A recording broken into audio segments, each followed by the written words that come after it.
What's good? What's good? What's good, baby? It's your boy Trex, the sports junkie, aka the football junkie.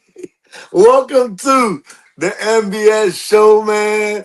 As y'all can see, your boy is ready to go. He's ready to talk about this World Cup. He's ready to talk about Summer League basketball. He's ready to talk about whatever sport event you want to talk about because he is the sports junkie. My colleagues, some of them, they ducking some smoke, but it's all good. We here. And when I say we, the youngster junkie. Hey, what up, what up, what up, what up, my daughter Yanni? Hey guys, hey. Okay, so how you doing first and foremost? I'm doing good. I'm doing good. I just saw the video of that Minion Mall. He made 19 years old today, so Happy birthday congratulations to to him. him. Happy birthday Right, to him. right. But I'm doing well. I'm doing well today. Well, we gonna let him celebrate today because tomorrow, hey yo. Wait, we're gonna talk about that in a second. We definitely gonna give y'all predictions today for the rest of the World Cup because tomorrow, France versus Spain, it's going down. That's a big time matchup. Then we got Argentina versus England on Wednesday, and then of course the World Cup final on Sunday. We having a watch party over here at the crib. You already know the FIFA World Cup is here with me, the sports junkie. It's gonna be a nice thing on Sunday. Justin Bieber's performing at halftime. Maybe we'll talk about that for a little bit as well. But let's go back while we're waiting on the guys, because the guys said they're going to show up, see box office, they'll be with us in a second. But we had some big games this past week. We saw some big time players go down. Let's start with England versus Norway. What happened? We both picked Norway on the show. You kind of tailored back to England off air. You was like, oh, I got England winning this. But on the show last week, we both had Norway. Norway takes a 1-0 lead early on, but then Jude Bellingham takes over, brings the England back, secures the win. What's your thoughts on that game? Okay, so yeah, I'll be honest. I did go for Norway at the beginning because of Erling Haaland. If you watch sports, you know Erling Haaland's like, especially soccer. You know Erling Haaland is a beast. Everybody's making jokes about him. Everybody knows he's good. But I underestimated England. I'm not gonna lie. I underestimated them. You see my nails? It's got that England Oh, color right now. I underestimated clock that T. I underestimated them. I really, really did. And when I saw the game, I didn't realize how much they fought and how much they put their heart and their soul into the World Cup. They really want to win. They really want to win the World Cup, and I see a potential of England winning. You know, at the World Cup party, I'm making fish and chips. So for England, so I really see a potential with them winning. See, I see my little wearing my little white today. I oh, see the potential God. with them with them winning. I really, really do because Jude Bellingham, Harry Kane, if they could be Holland, you don't know what they can do. And right now, Argentina been they've been doing good, but Messi been missing some shots. I mean, come on, Messi, come on. But yeah, that's all I would say on them. Okay. Well, yeah. Man, they got my boy, man. They got him up out of there, man. Early Holland, man. I was hoping he would get him past England, get to this round where he would go up against Argentina and Messi. But congratulations, man. Jude Bellingham definitely showed up, showed out. I gotta give England their props. They definitely made it to the semifinals, and they earned their way, knocking off Holland and Norway, knocking off Mexico. That's all big time. So we're gonna give, and they came back late in the game. I forgot who it was to beat. I don't want to lie. I can't even think of the top of my head who they came back to beat late in the game. But England's been definitely doing their thing. They're in the semifinal. Let's go to their team that they'll be playing against. Okay, And hold up, Dad. that's Before you go, I got something to show you guys. okay. What you got to show us? Oh, Yeah, God. come on. Jude. That's all she kept singing was old Jude song. Oh God. Nah, But nah, nah, nah, nah, nah. oh Lord. Oh, we got another guest. Okay, we not too late now. Let's get to it. What's up, Mr. Box Office? You slacking, man. We really do this. We really do this football stuff, man. Hey man, Ayana was a football junkie before you were. Hey. I may not have been the first, but I am the best, baby. Woo! But okay, Man. I got a question for you because you've been very critical of this tournament and seeing different things, especially the Croatia thing that was really close to you as far as did it touch the guy or not from Croatia. But we were just talking about going back a little bit before you got on here, so we want to talk about what just prior happened this past week when England beat Norway. Do you think the ball? I mean, it looks like the ball hit the camera. Did it hit the camera? Yes. I thought maybe my eyes ain't the best, but I'm like they're supposed to stop the play right there, right? Yes, they're supposed to blow the whistle. And even if you look at the way the ball dropped, it clearly Right, hit right, something, and England scores off of it. I right. mean, where was the chip for that? I mean, that somehow they could feel the chip off your hair, but they can't feel it off a cable. I mean, it's just that's the things I'm talking about. Now, I'm not saying I mean, they did prefer England over Norway if you're looking at it from hindsight, but I mean, just blow the whistle there. I don't. It's Why ridiculous. wouldn't they go back and look at it again? Just why wouldn't Norway's coach and staff say, "Look, man, hit the thing"? Like y'all need to go back Well, and I check saw the that. goalkeeper. The Right, goalkeeper that's what I'm saying. approached them, and that's what we've been talking about this whole tournament. They just wave certain things off. They want to review certain things at certain times. It's ridiculous. I mean, it's Wow. what pisses me off. But it clearly hit the cable. It did. Wow. So, do you think that Norway got robbed in that game? Because that helped England's momentum because they were losing. Yes, that everything changed after that goal. Right, But if I'm looking at it straight up in the second half in extra time, England was way better. right. Okay, well, let's get to the Argentina matchup, man, versus Switzerland. Another crazy call. I'm not saying it's just Argentina. I don't know.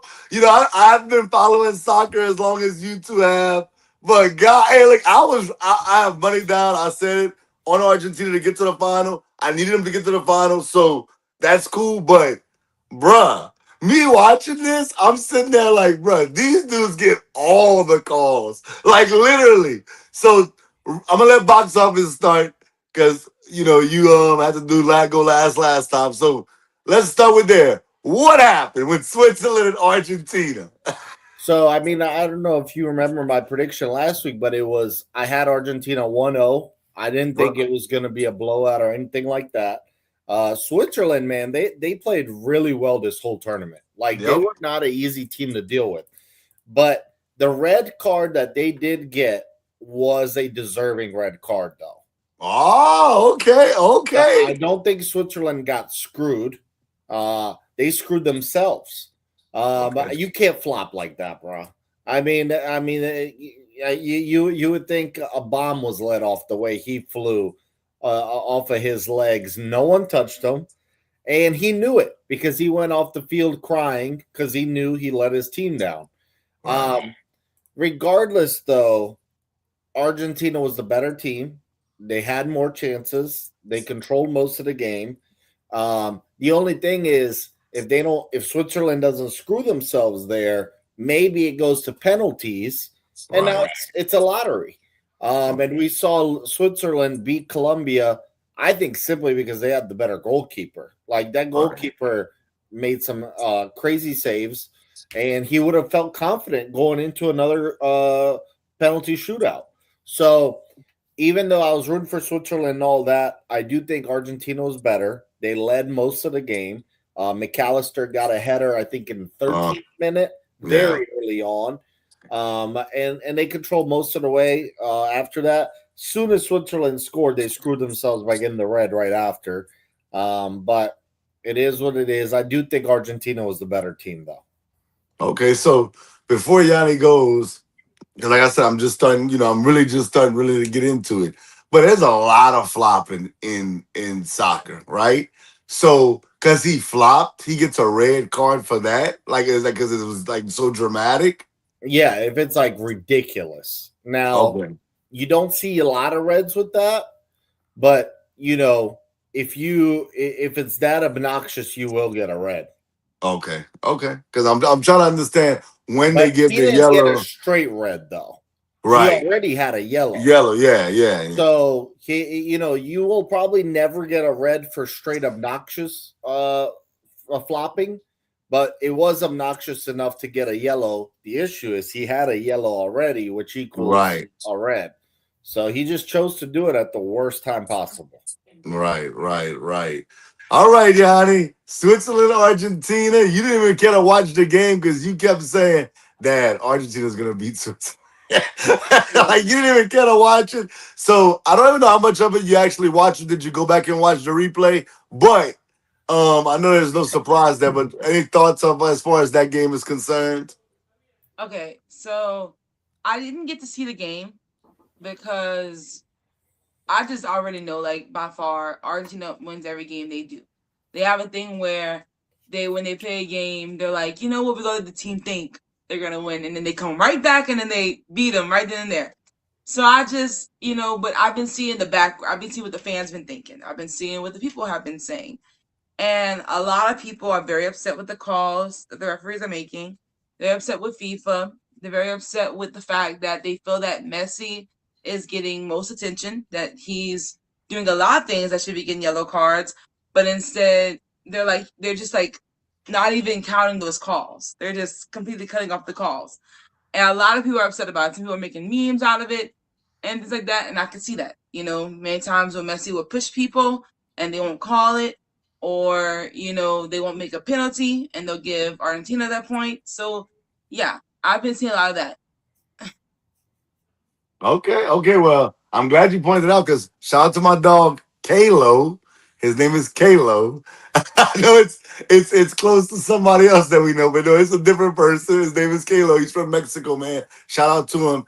He is like in my inbox every day, bro. Every time I post something about the World Cup, he's like, bro, they cheat for Argentina. See what I'm saying, X? They're cheating again for Argentina every round. They're cheating for Argentina and Messi. He was like, Messi should have had a red card early on in the tournament. It's just ridiculous. He said against Egypt, they just gave it back to him. They know they could have stopped that long time before that. He's going crazy over it. He's like, I don't care who wins as long as it's not Argentina. I'll take England. I'll take France. I'll take Right. Spain.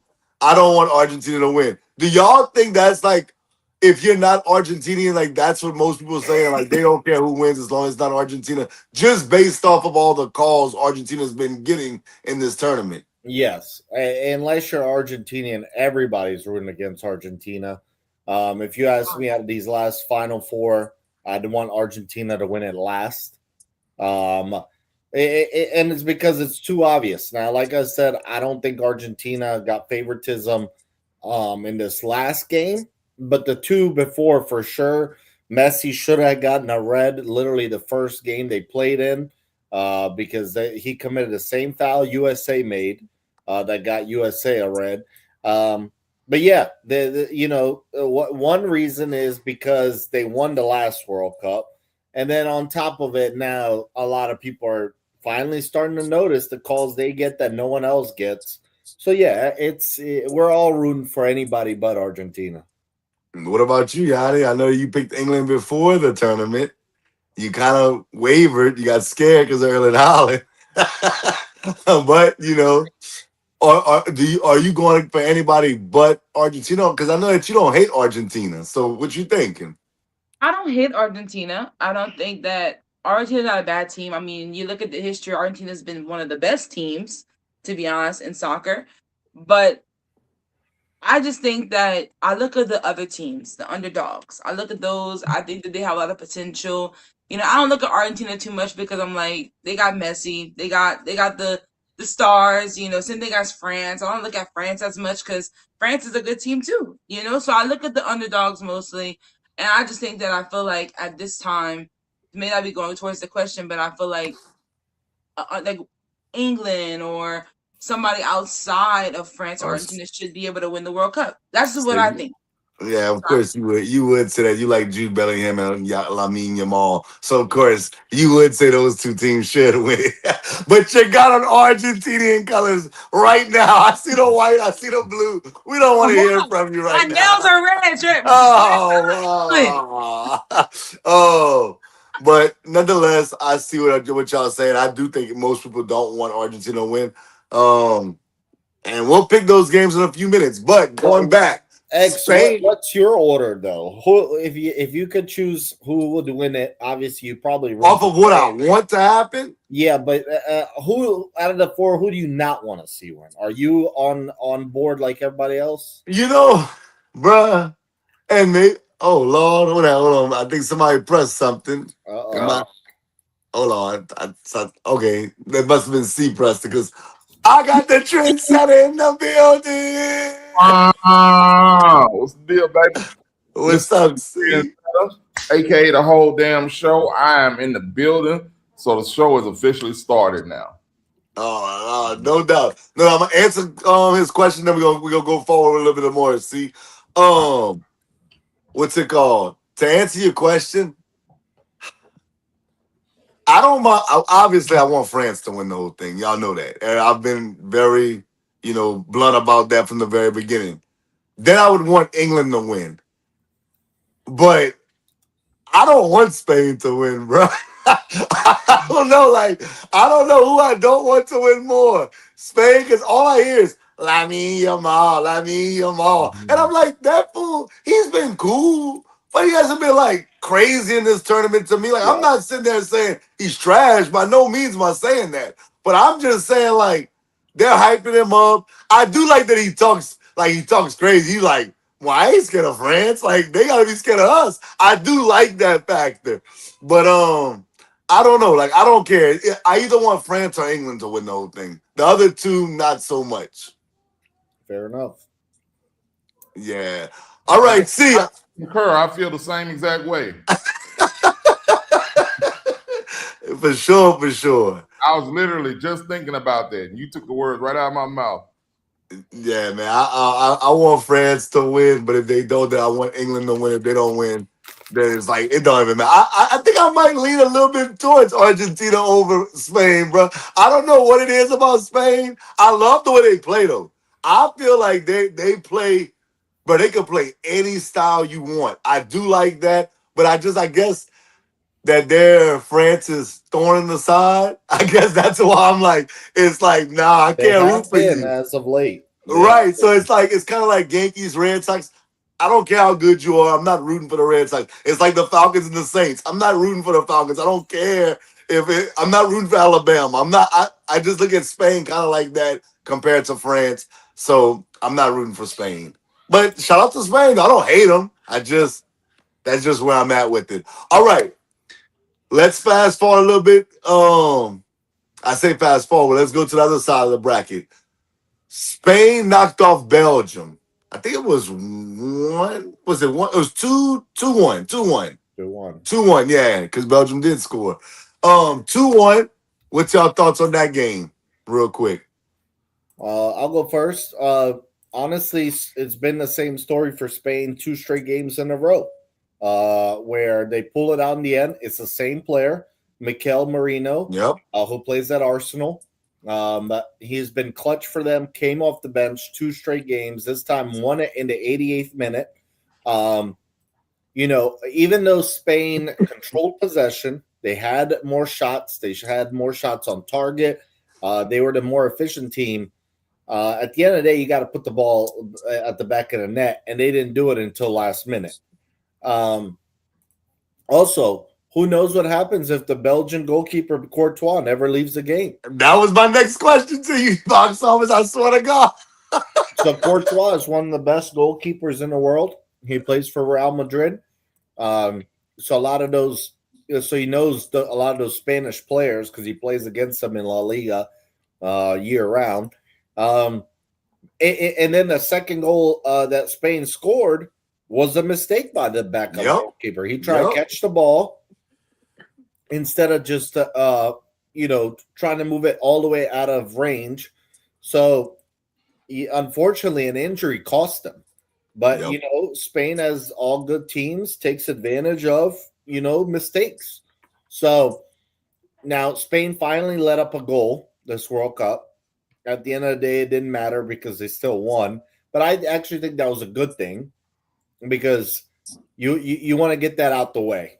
You want to realize that you're not invincible and you can be scored on going further. But I think the key for Spain in this next game tomorrow against France is they have to start better, though. Right. They can't continue waiting until the 85th minute to get going and feeling a sense of urgency to score. I think the key if Spain is going to beat France tomorrow, they got to score early and put pressure on France instead of being the team that's pressured to do something. So, good win by Spain. They took advantage of the mistake Belgium made, but at the end of the day, they got to play better if they're going to beat France. No doubt. No doubt. Yanni, you want to touch on that Spain-Belgium game a little bit, or you just see it similar to box office? I don't think I was there. I think I was at work that day. I don't remember if I was there or not. I think But you did go to work that day. You did, I think. yeah, I did. I did go to work. Yeah, so I didn't really get to see it that much.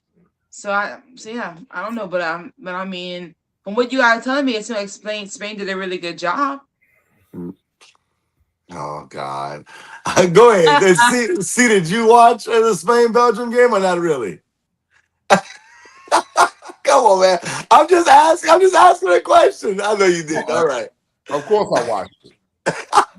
And they was kicking the ball and people was stopping them and they was saving it and the goalie was like, no. And it was like, yes. And it ended up being like 2-1 or something low like that. Hey, look at you. Good job, man. Good assessment, man. I like that. All right. It was 2-1. Like Box Office said, I just wish the goalkeeper wouldn't have got hurt, bruh. Because even if Spain goes on to win the game, which I think they would have won, I was watching the game like, bruh, Spain just keeps missing opportunities. It's just they're bound to take the lead at some point. But you just want to see, a team win with all their guys on the field, and that was tough to watch. But shout out to Spain, they did what they had to do, man.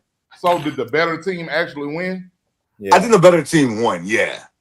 So to me, that's all that matters because you would hate to see a team that's not as good move on just because something lucky happened and then that ruined the next round because they go ahead and get smacked. I hate when that happens in any sport. Well, I'm glad you said that because we're gonna talk about the France-Morocco game, but for the first time in World Cup history, the top 4 ranked teams are playing the semifinals. It's never happened before. So you got 1, 2, 3, and 4. Basically, like if you're looking at college basketball, you got the 4 number 1 seeds coming in as the final 4 teams. Real quick, box office just to cover it. France versus Morocco. France inserted their dominance once again. Were you surprised by how dominant they were versus Morocco? Yeah, it was. I said, I thought France was going to win, but I thought it was going to be close and down to the wire. At the end of the day, Morocco was fine defensively. They hung in there. They blocked Mbappe's penalty, which is huge. Yep. And that goalkeeper was going crazy in the first half. Right. Doué had another big opportunity in the first half. At the end of the day, Morocco had one shot on target the whole game. Yep. They did not play well offensively at all. Now, they had a striker that is one of their best players out for that game due to injury, but at the end of the day, you got to do better and more on offense. I mean, they simply, let's put it in NFL terms, it's if 2 teams are playing and it's a defensive matchup and the losing team held the winning team to just 14 points, but at the end of the day, their quarterback could not get them a touchdown the whole game. So it's like, what else could a defense do in that situation? So I felt for Morocco's goalkeeper, honestly, but their offense just didn't do enough, and at the end of the day, France deserved to win. Right. Yanni, I'm gonna ask you a different question. I know you and Mom was rooting for Morocco low key. Y'all was trying to get France knocked out. But are you surprised how dominant France has been the whole tournament? No, I mean, I remember the World Cup when France won, and that's when I realized how good Mbappe was. But not only that, like Mbappe plays for Real Madrid, and so does Jude Bellingham. And just being able to see the way they play together and the way that they cooperate, I'm not surprised at all that they won against Morocco. I mean, I was I was actually kind of happy because I was look, France, go ahead. I'm not gonna lie, in between the game, I was like, hold up, I'm going for France because they were doing a really good job. I think the biggest thing that I see these players are doing, especially the four of them, is the fact that they are fighting to the end of the tournament. England's doing the same thing, France doing the same thing, Spain's doing the same thing, Argentina, they're kind of doing it, but they're fighting, and that's all that matters. I mean, I'll go back to the France and Paraguay game. Mbappe was showing that, like, he basically was telling Paraguay, because Paraguay was getting his skin. I mean, a lot of players have been doing that to the players, and even Morocco was doing it to France, and Mbappe showed them, like, we're not just men in tuxedos, like, we can play dirty too. So I You think he love did that quote. so I think he did a really good job. He held his own. He really did. Okay. And So that see, game, I'll ask you a different question. See, how happy are you? Because I know that you're not big on soccer, but I know that you are big on the best playing the best. You get the four best teams playing each other right now in this last round, and we're about to break down. How excited are you to watch at least the semifinal and the final? I mean, like you said, the best playing the best is always good when it comes to any sport to me, bro. Like I said, I don't mind the underdog winning and going on, but I just hate to see an underdog win and knock out a higher seed and then go to the next round and get smacked around, bro. So this, with these last four teams being the best four teams going into the tournament, and now being the last four teams at the end of the tournament, it kind of guarantees you that you'll find out who the actual best team is. And it won't be any debate. You won't be saying that, oh man, they lost, but that if they hadn't had that bad game against what you call it would have been in the finals and they would have won. You know what I'm saying? So now you can actually, whoever wins this, that's the best team in soccer right now. We know this. Right. Okay, and just to end off on the Morocco France game, everything box office. That's why I didn't really say too much about it because I agree with them. I thought Morocco played hard defensively, just offensively, bro. It was like, golly, y'all can't run the ball, y'all can't throw the ball. If we was putting it in football terms, like they couldn't do anything offensively, bro. It was hard for them, hard to watch them on offense. They just really couldn't do anything. Now I'm gonna ask y'all too, Johnny, in box office. I asked see the last question. How excited are you guys that this is the final four? Because this is a fire final four. Yeah, I'll go first. I think if FIFA could have chose a Final Four, I mean, maybe they would include Ronaldo, but that's about it. Like maybe Brazil, but otherwise, this is the Final Four they kind of wanted. So it couldn't have worked out better for them in terms of viewer standpoint. Also, look at the stars involved. Just the best players in this game or in this Final Four. For France, Mbappe, Yamal for Spain, Messi for Argentina, and Harry Kane for England.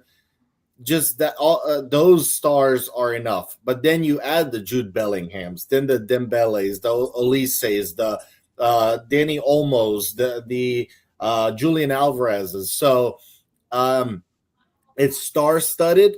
You've also got the defending champs in there. You've got maybe the best player ever. You've maybe got the best player in the world right now in Mbappe. You've got maybe the best youngster in Yamal. Jude Bellingham is obviously a star as well. So it's a stacked Final Four. There is no true underdog here at all. Any of these teams could win on Sunday, and it's not a surprise at all. Um, like I said, I don't think it could be a better Final Four in terms of the stars and the names and the history. Uh, you also got the last two teams in the World Cup, and you've got in the last World Cup, and you've got the Euro champs, and you've got the team that lost in the Euro final, England. So you've literally, I mean, this is like you said on paper, these are the four best teams. So highly recommend everybody tune in tomorrow for the first one, Wednesday for the second one. There's even a third place game for those that care on Saturday, and then we've got the final on Sunday. So it couldn't have been better, honestly, in terms of the names and the players and the popularity of the countries in the soccer world. No doubt. Yanni, you got your boy Jude Bellingham. You got your boy Lamine Yamal. You got Messi. You got my boy Mbappe and company. How you feeling about this Final Four? So I definitely agree with box office 100%. Another thing I would say is that it's definitely, you have the legends, and then you have the future legends who are gonna be, you got Mbappe, who's gonna be a future legend, and you got Messi. This is probably, I think this will be his last World Cup. So you got the legends, and then you got the newcomers, so the new generation. And I think the biggest thing is that I'm proud of Jude Bellingham. I'm proud of Lamine Yamal. They gotten this far because it shows people that, and they're like close to my age. It shows that we can accomplish big things, and I'm just proud that they've gotten to the point at such a young age to be able to even get close to winning a World Cup. So that's just amazing by itself. I mean, so I'm gonna cry a little bit because that's amazing. Like, I mean, come on, like you never see that. You never see that very often. Kids at such a young age doing amazing things like this. So I'm really proud of them. So yeah, I'm really excited to see how this happens. I won't be able to see France and Spain tomorrow, but I'll be able to see England and Argentina because I got work tomorrow. But yeah. Well, you better watch the replay because that's. I mean, I didn't. What's crazy is I didn't watch the Euros, but man, I saw it was a 5-4 game and saw some highlights from it. And bro, I was like, I wish I would have saw that game when it was live. That would have been lit. But yeah. See, I like. Well, you already kind of answered it, but let me ask you something different. See, who do you think should be the favorite? Just what you know, because I really wanted to ask you that first because you don't really follow the sport. So just based off what you've kind of heard, listened to these past few weeks, who do you think should be the favorite out of the four, and then who you think should be the underdog if there is an underdog? Because I'm gonna tell you what DraftKings say. I'm going to say, based off what I've heard y'all speak about, especially box office last week, the favorite should be Argentina because it looks like they want Argentina to win. Like that's what's best for business, and they're gonna do what they can to help Messi, and he does what he does enough to help himself. He don't need no help from nobody else, and if he does get some more help from somebody else, I would put my money on Argentina. And the underdog, who is this? Sweden? England. England, that's England, my bad. No, Spain. Spain would be the underdog. If I was taking anybody, because I know France has played well and England has played well. And obviously Spain's played well, but I haven't heard y'all talking about them as much. I do know that they play soccer well in Spain over the years. So, but I still, out of those four, I would say Spain would be the underdog. Okay, Or well, DraftKings. I'm I'm gonna tell you, DraftKings actually has Argentina as the biggest underdog of the four on Draft. I don't know what it is on FanDuel. I'm pretty sure it's all the same, around the same. It's not far off. Like box office says, anybody can win it. but the underdog is actually Argentina 4, England 3, Spain 2, and France 1 as the favorite to win it all. Box office, do you agree with that? Yes. And the reason I agree, it's simply going off of just how they've played in this World Cup. That's all it's going off of. And I agree because to me, Argentina has played the worst out of the four. I mean, they could have lost to Egypt 2 rounds ago, right? Down 2-0 with 15 minutes to go. They scored 3 goals. And we know how people have felt that they've been bailed out many times by the refs. So, and it is the same on FanDuel. And the only reason it's doing that is simply off the current form of these teams. So I think France should be easily the favorite because they've played the best. And Argentina's played the worst. Now, does it really matter? No, because all they got to do is play 2 really good games left. You know, all you got to do is put it together these next 2 days and Sunday. So, like I said, it really doesn't matter who's the underdog or who's the favorite because as good as France has looked, they could stink it up tomorrow. Yep. I mean, you've been so hot, and we've seen this in sports all the time. Teams are hot until one very important moment, and there it goes. The season's done, and you blew it. So, all it takes is France to have one off game, and it could be tomorrow. But overall, I agreed actually with the odds makers, and it's just going off of how they've been playing. Especially with Spain being a thorn in France's side, similar to I'm really not taking a jab at you for real. I'm just being real because I lost a lot of money back in the day when Indianapolis would be hot, go and play New England. And I'm like, bruh, y'all really gonna lose to these dudes? Now, granted, they have beat them as well, but I'm just saying there's a lot of money I lost messing around with Indianapolis and New England back in the day. But Yanni, should France be the favorite in your mind?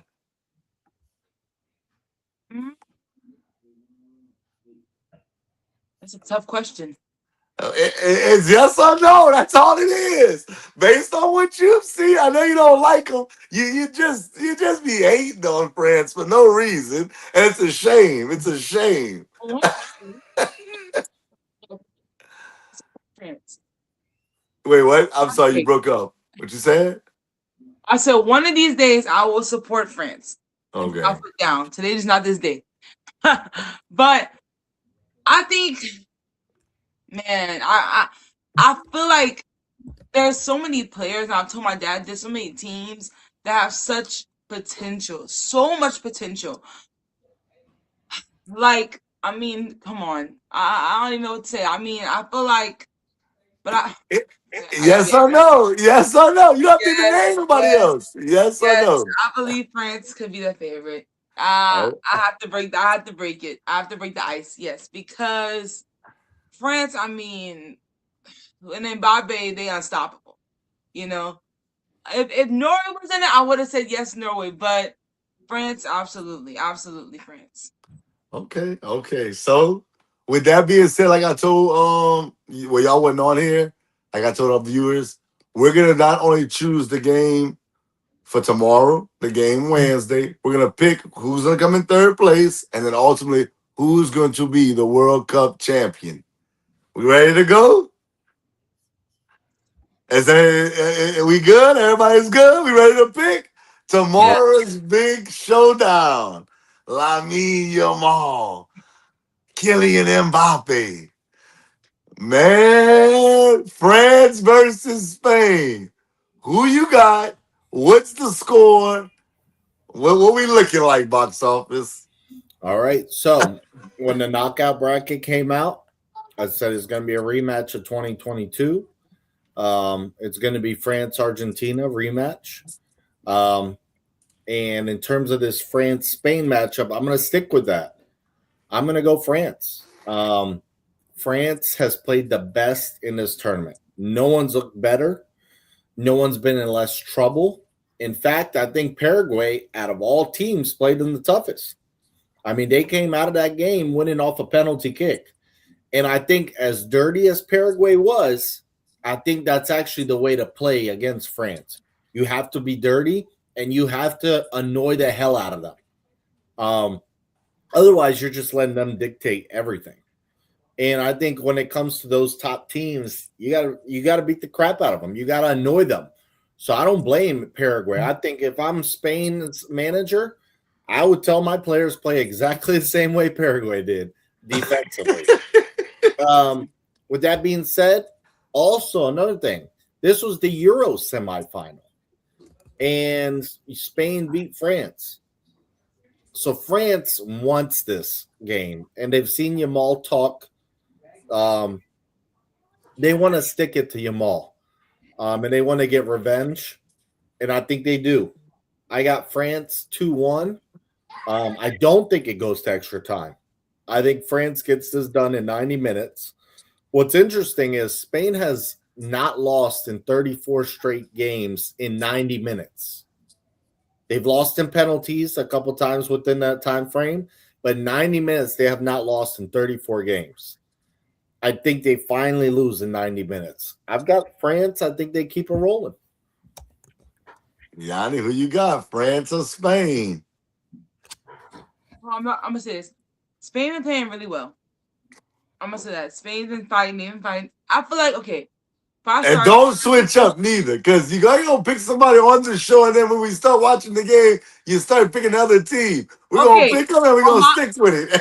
I just said that earlier. On my defense, I saw Norway playing the last game and Erling Haaland making every goal. So when I came on the show, I was like, yeah, Norway go win. But my eyes deceived me. I thought Norway was gonna win. And then Jude Bellingham showed up and proved me wrong. So yeah, I'm sorry for that, guys. I feel bad. That's my part. That's my point. But if I'm being honest, Spain has been doing a really good job. Spain has been fighting. They've been doing something England's been doing. But we have to be realistic here. We have to be realistic. We have to know who's really been working hard, and France will obviously make it. I do believe that Spain will get some points. Like I feel like it'll probably be I feel like the most is 2-2. Like I feel like they're really gonna do a good job. But I do believe towards the end, Kylian Mbappe will make a point, and it'll be 3-2. And they'll win the game. Oh, wow, fireworks. Okay, 3-2. 2-1, 3-2. See, my man, who you got winning this game? France. You're not going against the grain? Nope. I'm a barber, man. I cut with the grain, bro. I ain't mad at it. I like that. No doubt. Any elaboration? Just France. France, man. I've been listening to y'all, bro, and like I said, I've heard none of y'all talk about France. I mean, Spain. So I know that they traditionally have been good, but not as good as what I've been hearing France been playing. So I'm just going off y'all's analysis. I'm gonna be real. Yeah, for sure. I'm not gonna lie to y'all, bro. If I wasn't rooting for France, I would really think about taking Spain. I swear, because I'm nervous. I'm like so nervous. I just feel like there's something about somebody being a thorn in your side. Like we've watched sports, y'all. It's like you look at it, you sit there and you're like, bruh, how y'all beat everybody else? Y'all mop the floor to everybody else. But there's that one team, for whatever reason, you just can't beat them. It's like they always beat you in the big moments. And it scares me. And I'm not gonna lie. If it wasn't France and Spain, like as far as those two teams, I'm rooting for one, I would pick the team that shows me every time that they just get it done. But box office, you said it. At some point, France has to want revenge and get it done, bro. They have to get it done. So I'm gonna agree with box office. I wrote it down right here, 2-1. I got it 2-1. I do have it. Not I have it going the game in no extra time. The same as box office. And what's crazy is we didn't talk before the show like we normally do. I got it 2-1. I do think it's going to be highly entertaining. I hope that France beats them 3-0. I swear to God, I hope they mop the floor with Spain. But I do have France win this game. I'm going to go off of what I've seen thus far. And France, bruh, even if you try to stop Mbappe, you still got to deal with Dembele. You still got to deal with Elise. And if they go to their bench, they can go to their bench. They got Dewey and all those boy Barcola and all them. It's just Cherokee. Um, I just think France is going to show levels. And like Box Office says, they're very motivated. Jamal's been talking a lot. And I'm not mad at him. If he goes out there and backs it up, hey, bro, we going to shake your hand and say, bro, you did that, young fella. And today's his birthday, so happy birthday to Lamine Jamal. But we're not celebrating tomorrow, my boy. Well, you're not celebrating tomorrow. France will be celebrating as they move on to the World Cup final. All right, Wednesday. Who the defending champs Argentina taking on the team that just, for whatever reason, can't seem to get over the hump. But this tournament, they've been playing well because of the guy that always holds his arms out, Jude Bellingham, and his partner in crime, Harry Kane. Who wins England versus Argentina? Okay. So, like I said earlier, I think everyone's rooting for England in this game. And England's not a favorite to root for usually. You know, they're kind of like the Cowboys. Like, everyone loves to hate them. But Argentina's become so annoying because everyone they feel like the refs have been on their side, and they have. Plus, I think we're just tired of Messi after all those years. So I'm rooting for England. But at the end of the day, I had Argentina when the knockout stages started. England does deserve to be a favorite because they're playing better than Argentina. But I think this is going to go to extra time, and I think it's going to penalties. Wow. I think it'll be 1-1 going into penalties. And then it's a lottery system. And I'm going to go with Argentina in penalties. Like I said, I'm rooting for England, but Argentina has a lot of experience in penalties. They won the last World Cup off of penalties. Even the semi against the Netherlands, they went into penalties. So this is nothing new for Argentina. They just have more experience in this situation. So I'm going with a France-Argentina rematch, like I said in when the knockout stages came out. Okay. I was set up a third place matchup between Spain and England. Okay, we're gonna talk about that in a second. Yanni, who you have winning out of Argentina and England? Now you picked England before the World Cup started to win the whole thing. Was that a biasness towards Jude Bellingham? I think so, but that doesn't matter. He's here. Whether you pick that as far as a biasness or not, he's in this moment. He has a chance, but he's going up against perhaps the GOAT. What happens? First of all, I gotta show something real quick, guys. Oh, Yeah, I got Bellingham. Okay, but honestly, I gotta steal my England. I was second guessing when Norway came on. I looked at the way Holland played, but I'm not gonna lie, Holland played trash in that game. I'm going for England. Messi's been missing some shots. He's been all over the place. So, and I'm not gonna lie, they've been fighting England. When they played that game where it was just 10 players, they fought. So I believe that fire is still in them, and they go fight real good tonight. So, a really good Wednesday. So I'm definitely choosing England for that game. And just found out I'll be able to watch the France and Spain game, so I'll be there for that game too. all Let's right, go. all right. See, who's gonna win? The GOAT Messi or the young fella, the young duo? I say young duo, but Harry Kane, okay. But he's a little older. Jude Bellingham in England or Messi in Argentina? Messi in Argentina. I've been rolling with England, because rolling with the girls, but I mean, I can't continue to do this. Now when I've gotten the information that the fix may be in, bro. Once once once once box office said that, bro, I'm not. This he told me two things: that this is the most corrupt sport, and that they want Messi to win. So I'm not going against the most corrupt sport and the people that they got their money on. I'm going with Messi, bro. Okay, okay. And Well, if they win, I do hope it's because it's fair, and they win because he's an excellent player. Like I said, he don't need no help. You know what I mean? no I hate doubt. when they I hate when they help people that don't need no help, bro. That's let them hoop, man. He can play. He don't need your help. So people that in other sports we get mad at that. We get mad at that too. So, oh man, LeBron flopping, bro. He trying to get him to bail him out.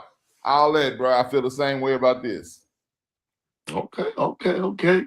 Well, before the tournament started, I was like box office. I said France versus Argentina rematch.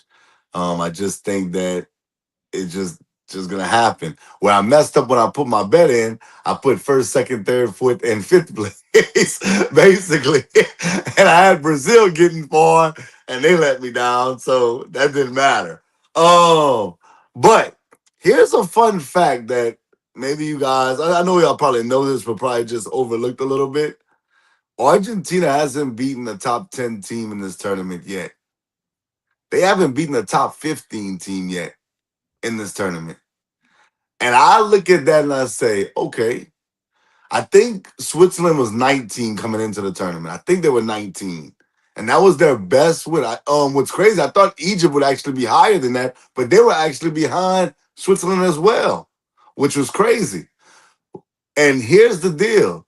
Argentina has struggled against Switzerland. Well, to me, they didn't play great against Switzerland. They definitely didn't play well against Egypt. Egypt could have beat them for sure.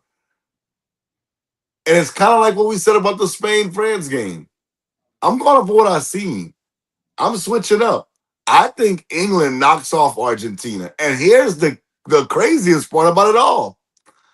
I think they do it pretty easily. I got it 2-0 England. I think they go to the final.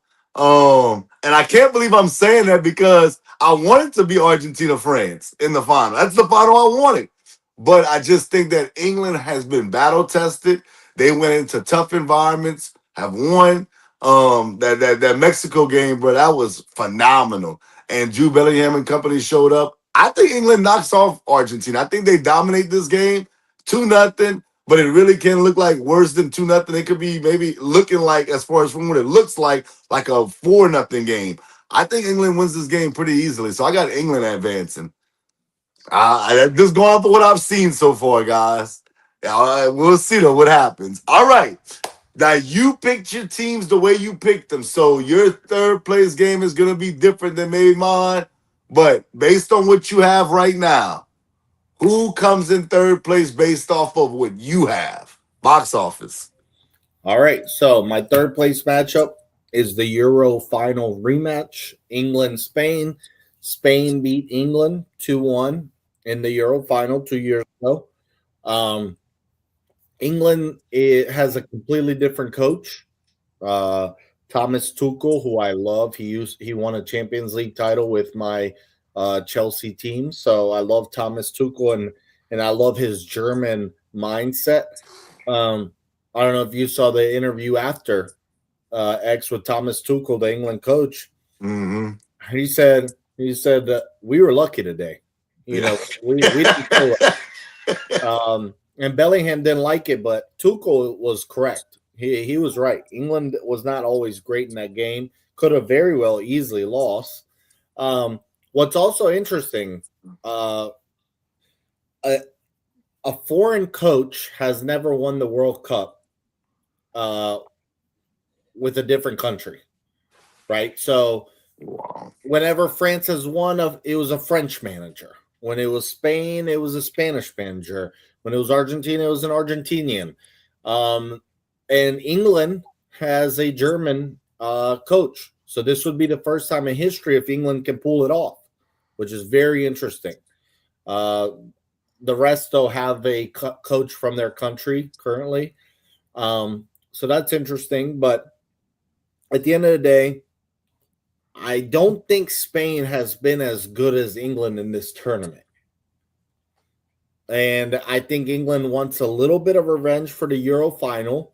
It is a third place matchup, so it doesn't matter as much. But I do think there's a little more want there. And I think England's going to win the third place game, and Spain is going to finish fourth. I just don't think they've played as well as these other teams. Even though Argentina's gotten bailed out at times by the refs, Argentina's shown signs of vintage Messi. Mm-hmm. I haven't seen Lamine Yamal be great like he was in the Euros. In the Euros, he was phenomenal. He just hasn't been in that type of form. So I've got England beating Spain. And then the matchup, the final rematch from 2022, which I think is the greatest soccer game I ever watched. I mean, that 2022 World Cup final was insane. I mean, 3-3 going into penalties. That was absurd. And that game had it all. It had the stars. It had the coaches. It had the atmosphere. It had the hype going in, everything. And you had 6 goals plus penalties. What else could you ask for? With that being said, France has been the best team all tournament. They also want revenge for 2022, and I think they get it done. The French win the World Cup for the second time in 8 years. If I have to come up with a score, I actually think France is going to destroy them this time. 3-0. Wow. France is going to win the World Cup on Sunday. Lily Blue. All right, Yanni. You go ahead and tell us who wins that third place game, then tell us ultimately who wins the World Cup. I'm going to come bring you that charge real quick. Okay, so I'm not gonna lie to you. I think that third place winner is gonna probably be that's a tough one. Spain definitely gonna be in it. Spain's definitely gonna be in it. Because I mean, even though they really want to win, Spain, you can't beat France. I mean that's just that's something that you can't beat. Like my dad said, Dembele, all them, Olise, they too good. They too good to be beaten, and they have a technique that nobody else could, compare to. So I just think that was trash talk to scare them, but I do think that France is going to win that game, and I do think that Spain's going to be in the third place with Argentina. Because like I said, England's been really good. So yeah, and then as a whole, I think France is going to win.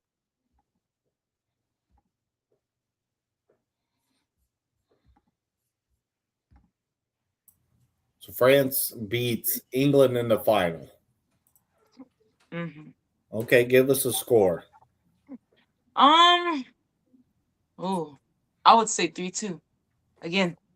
Wow. Because I feel like going into PKs, I feel like that's how it's gonna be. Because I feel like they both have been playing really well. They both have been fighting, and I know Jude's gonna fight to the end. So I definitely see some PKs towards the end of the game. Okay, we got 2 for the French. Mm-hmm. Y'all already know how I'm coming. The fix is in.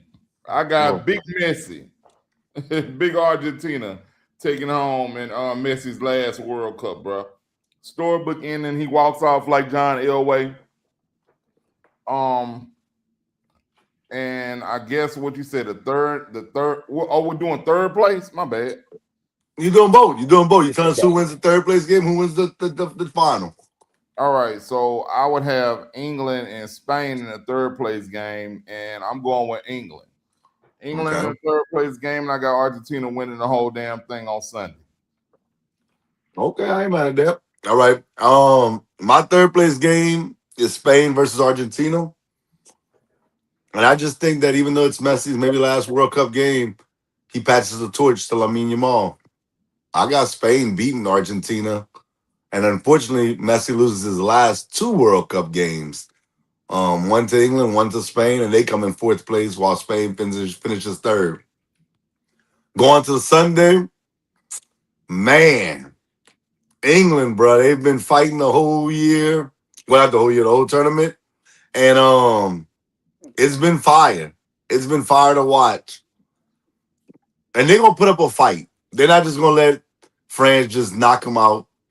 But when the chips are down, the smoke clears, France will win this tournament 2-1 over England.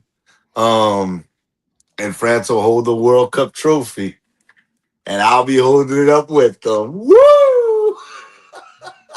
Now, before we go any further, I know we have other stuff to do. See, I want to ask Mark something because he knows more than I do, obviously. I saw guys say that whoever wins this tournament, now, I don't know. Like I said, I'm asking because I'm learning. The Ballon d'Or. That's like what, like the MVP of the year, or what is the Ballon d'Or? Tell us that. That's basically what it is. It's the best player in the world for that year. Now, this year it's a little different because we have the World Cup included. Right. So, you're looking at how you finished your league, how you finished the World Champions League, and how you finished the World Cup. Right. And you combine all that. Now, Messi's won the most Ballon d'Ors out of anybody. I think he's got 7. Okay. I think right now, the leader, if you ask me, for the Ballon d'Or is Harry Kane. Okay. Because Harry Kane has scored 64 goals just this year. Right. Plus, Bayern won the German league. They got to the semifinal of the Champions League, and now he's in the semifinal of the World Cup. If he wins it, that's a compelling case, right? Right. I think Dembele is probably second. Dembele actually won it last year. Right. Now, this year, what's incredible is they won the French League, they won the Champions League, and if they win the World Cup, Dembele has done everything you could do this year. The reason Mbappe doesn't have a legit shot is because Real Madrid had a down year for their standards. Right. They didn't win the Spanish League. They did not go far in the Champions League. And as of right now, he hasn't won the World Cup. Right. So, and I don't think he would win Ballon d'Or even if they won the World Cup because of how the club went for his season. Okay, so that's what I was going to ask you before you started all the way through. So a guy said that I've been watching not just soccer, the games. I actually been it comes on my page a lot more now just because of the algorithm. They're saying that whoever wins this World Cup, one of the guys from that team is going to win the Ballon d'Or. And they're saying Mbappe would win if France wins it. Now, I don't know because I understand what you said about Dembele and what he's done. But they're saying based off of if France wins it the way he's playing this World Cup, they will give it to him. If Messi wins, Messi's going to win it. If Harry Kane, I don't know if they said Harry Kane or Jude Bellingham. I don't want to lie. I know they said somebody from England would win. And they said if Spain wins it, Lamine Yamal will win the Ballon d'Or. What do you have to say about that? I think that's BS. Because then they would just be going by the World Cup. Trust me, Mbappe did not have a great year club-wise. Right. Lamine Yamal did not have a great World Cup, even if they win this World Cup. Harry Kane and Ousmane Dembele have had the best 2 resumes up to this point this year. So now we'll see how it ends, all of it. But I think those 2 guys are the leaders for the Ballon d'Or. Okay. And Okay. usually the Ballon d'Or is, like I said, it's usually just based off your club season because there's no World Cup this year, or usually, or if the Euros isn't that year. But since it is, they're going to count the World Cup as a part of the debate. But I don't see how they give it to Mbappe off of just a great World Cup performance. He was good. He was not great for his standards during the year, though. Right. Right. So And let me I think it should be between Dembele and Harry Kane. Now, if England wins it, I don't think it's even a case. Harry Kane gets it no matter what. I mean, 65 goals in 1 year is ridiculous. I mean, the only guys that ever did that were Ronaldo, Messi, Lewandowski, and Haaland. Now that he's got Norway into an international level. Other than that, that's very rare. That's a crazy ton of goals in 1 year. Okay. Now you think if Argentina wins it, Messi don't have a shot? I don't think so, just because he plays in the MLS, and he's counted as part of the voting, but no one takes the MLS competition as you do the European, and I think that's correct.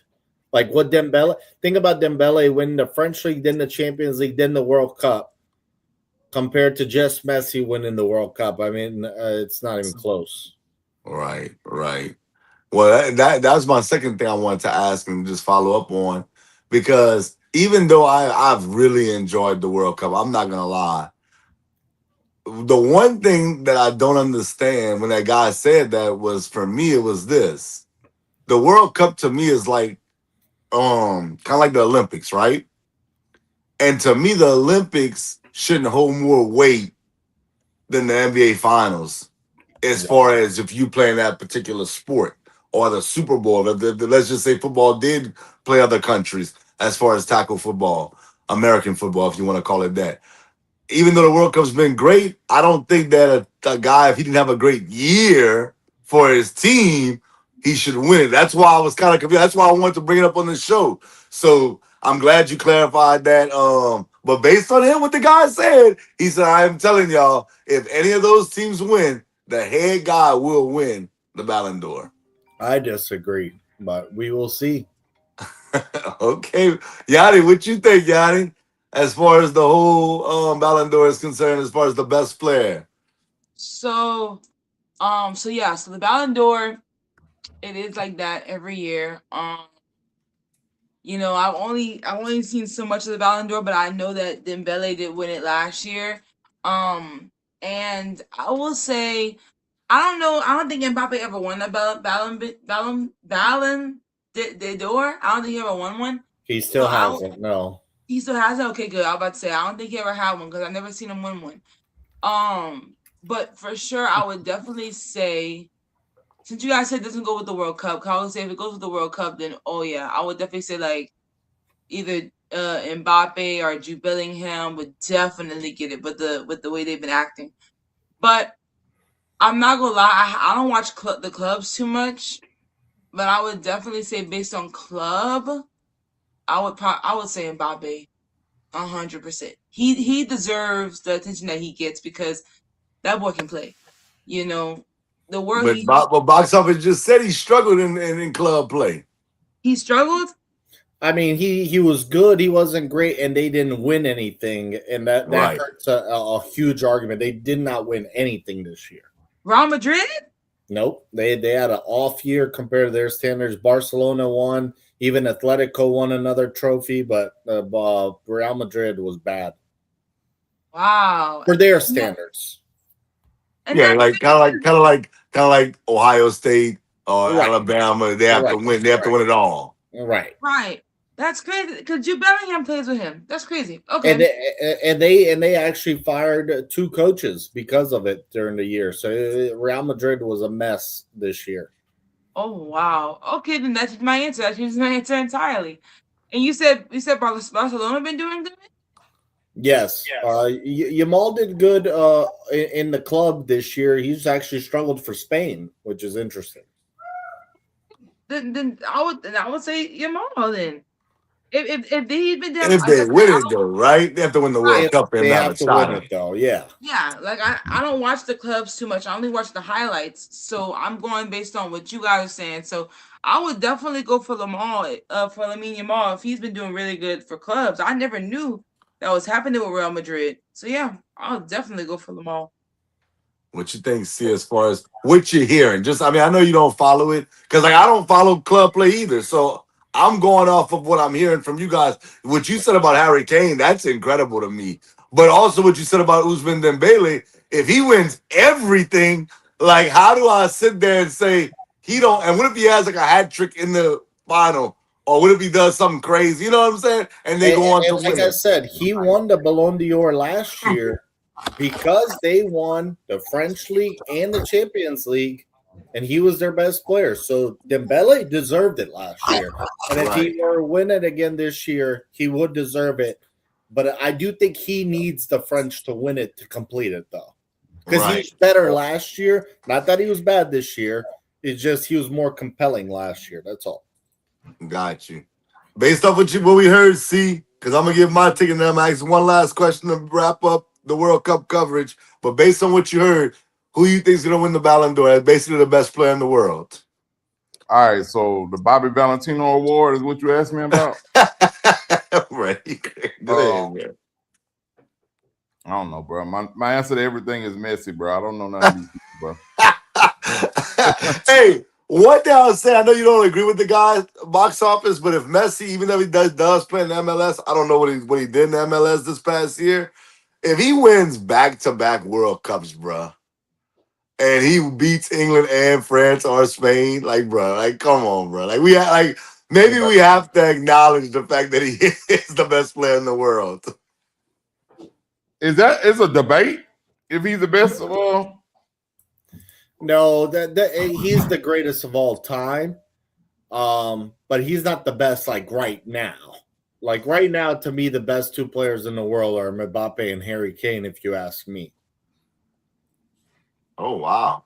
But Okay. it's basically like if LeBron this year took the Lakers to the finals and was the best player on the team. You would think going in to the year he's no longer the best, but you have a case for him to be the GOAT. But Messi is still getting it done and could still win the World Cup once again, which is insane because he's 40. Right. That's crazy, bro. I ain't mad at it. Messi wins it, bro. I'm not mad if they give him the best player in the world, bro. Because I mean that's insane, bro. And I don't want to say he's carrying Argentina because he didn't score last game, but dog, he's carried them pretty far in this tournament. we have to acknowledge Messi's greatness, bro. I know we all know he's one of the GOATs, but I'm just putting it out there. Okay, my last thing before we wrap this up: who wins the Golden Boot award? I said it a couple weeks ago. I think it's Mbappe. And I'm going to stick with that. I think right now they're tied at 8, but Mbappe has one more assist, if I remember. Yeah, And something like if that. if you're tied at goals, then it goes to assists. Plus, I think the French are going to win it. So I don't think Mbappe is done here. So I think he wins the Golden Boot. Now, what's going to be interesting is the Golden Boot goes to the guy with the most goals, and who will get the Golden Ball, which means the best player of the tournament. You don't have to win it all to be considered that. So we've seen guys lose the World Cup but win the Golden Ball before. I don't think this guy will win it because he has yet to score in this World Cup. But I think Olise has a case, though, because he hasn't scored, but he controls every game. I mean, he's the one dishing it out. I think he leads the tournament in assists, but just his control. And it's like an eye test kind of thing. Like, doesn't show up on the stat sheet, but he's incredible. So I do think even the Golden Ball, Mbappe is going to win if the French win it. But I do think Olise has a case. Okay. Who you think wins? Who you think wins the Golden Boot and the Golden Ball? Yachty? I mean, I agree with box office. I think that Kylian Mbappe will win the Golden Boot. But I'm not gonna lie. Also, I want to ask you guys too. With the Golden Boot, does it like count for people who are still in the tournament, or like can it be people who are not in the tournament? Because You have to score the Holland, most. You have to have the most goals. okay, I'm about to say because Holland, I think Holland scored about 7 in the World Cup. I don't know. They were showing it in the game, but I I would definitely say Kylian Mbappe. I was also thinking Harry Kane because Harry Kane been scoring some goals too for England. But last game Harry Kane didn't really score any goals. It was just Bellingham. So I would definitely say Kylian Mbappe, and then the Golden Ball I would say Jude Bellingham. Jude Bellingham, I mean, his performance, he's been doing a really good job. He's been the one that's been scoring goals, been You fighting. just infatuated with Jude Bellingham. I'm not sitting there I saying mean, the guy. I ain't saying he ain't playing well, but you just everything's Jude Bellingham with you. You and Tori, y'all love Jude Bellingham. he Enough gotta is- do it. He gotta go. I mean, he been working his best. oh my You should have god! you should have saw that boy after that game. That boy was I crying. will say, I will say this. I'm not worried about him crying. I will say this though. If England wins it, I'm not mad. I'm not mad if somebody says Harry Kane wins the Golden Boot, but Jude Bellingham wins the Golden Ball. Only because these last two games, Bellingham has really came up big for y'all. Really came up big for y'all. That Mexico game, I think he low key saved y'all. Oh yeah, 100%. I mean, I have no doubt on what Jude Bellingham can do, but it's the fact that like I think of what I see.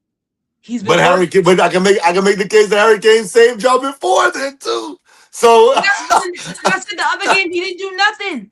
Harry But I'm Kane, just Kane saved them against Congo. I mean, two right. That's what goals I'm in saying. 10 Like minutes. they. I understand it's kind of like they both been doing their thing, but I'm just saying, like, I guess the reason why I can understand you give it to Jude Bellingham because as the tournament goes on, games become bigger, and if you want to say if Bellingham outperforms Harry Kane in these next couple of games, then he may win one of those awards. I'm not mad at that if they win the World Cup, but I don't know. I think that like that they kind of write each other off in a sense of I think they're well, gonna yeah, write each other off when it comes to the Golden Boot. well, yeah. I always tell you that they like a duo. They work together. So that's why I say I think I see Harry Kane winning the most goals because he has won a lot of goals, and I see Jude Bellingham doing the other part because when they were together, who scored goals? Jude Bellingham and Harry Kane for England. Oh I'm god. just going based on what I see, and he scores a lot of goals for So England. Where who's gonna win the award? Harry Kane's gonna win the Golden Boot, Jude Bellingham's gonna win the Golden Ball. All right. Go ahead, see. Messi's gonna win everything. I know. Golden Boot and the Golden Ball. Yep. Can't touch him. Can't touch him. That boy, the GOAT. Right. If they win it, I'm not mad at it for real. Like if they win the World Cup, bro, Golden Boot he'll probably win it. If they do win the World Cup, he'll win the Golden Ball for sure. If they win the World Cup, but I'm going Mbappe, bro. I am. I'm not mad. I like what box office said about Olise. Like for sure, I'm not mad if he got the Golden Ball because he's definitely like just me watching soccer more and more. I have a newfound appreciation for what he does. I actually like Dewey too, bro. I think Dewey played very well in the last game, bro, against Morocco. He just like, bruh, it's little things that I see now that I didn't see before. You kind of pointed those things out to me, box office. So yeah, I'm not mad at it, but I just think that overall, even though I think Olise definitely deserves it, I think Mbappe wins everything. If he wins this World Cup, he'll win the Golden Ball and the Golden Boot. All right. Well, there y'all have it. That's our soccer for y'all, or football, whatever you want to call it. Yanni, you can get your shout outs and you can get out of here. Don't shout out Jude Bellingham. We're tired of the infatuation you have with Jude Bellingham. Don't show his jersey. We don't want to see it. Get to your shout outs, Yanni. Okay, so I want to shout out my dad. He's amazing. I love him so much. Shout out my mom, my sisters, my brothers. You know, I mean, I haven't really shared this a lot. I mean, unless you guys have seen me, but I want to shout out God. Love God. And I lastly, love God. You don't love you. and last thing, I want to shout out, Lamine Yamal again. Oh, Happy birthday. He turned 19. Happy birthday, Lamine. And yeah, guys, that's it. Okay, good night, guys. Bye. Ayana Pooh. my God. Thank you. Because you kept talking about Jude Bellingham. That's all she runs around this house with that jersey on, bro, and bumps into me, bro. Just talks about Jude Bellingham. Jude Bellingham. She was singing a song. What's that song? Jude. So I don't know, some Jude song. I'm like, bro, leave me alone about Jude Bellingham. The little girls have their crush. They'll get over it once they get a little older. Bruh. Oh my God. I But said, shout out to Jude. let her root for that man, bro. She likes it. Hey, that's my daughter, man. Man, let her, bro. Let her have a little crush, man. It's funny. It's all good, man. But yep, they all have it, man. I can't wait, bro. Like I'm like so hyped for tomorrow, bro. Bro, if France lose, I think my little feelings are gonna be hurt though, bro.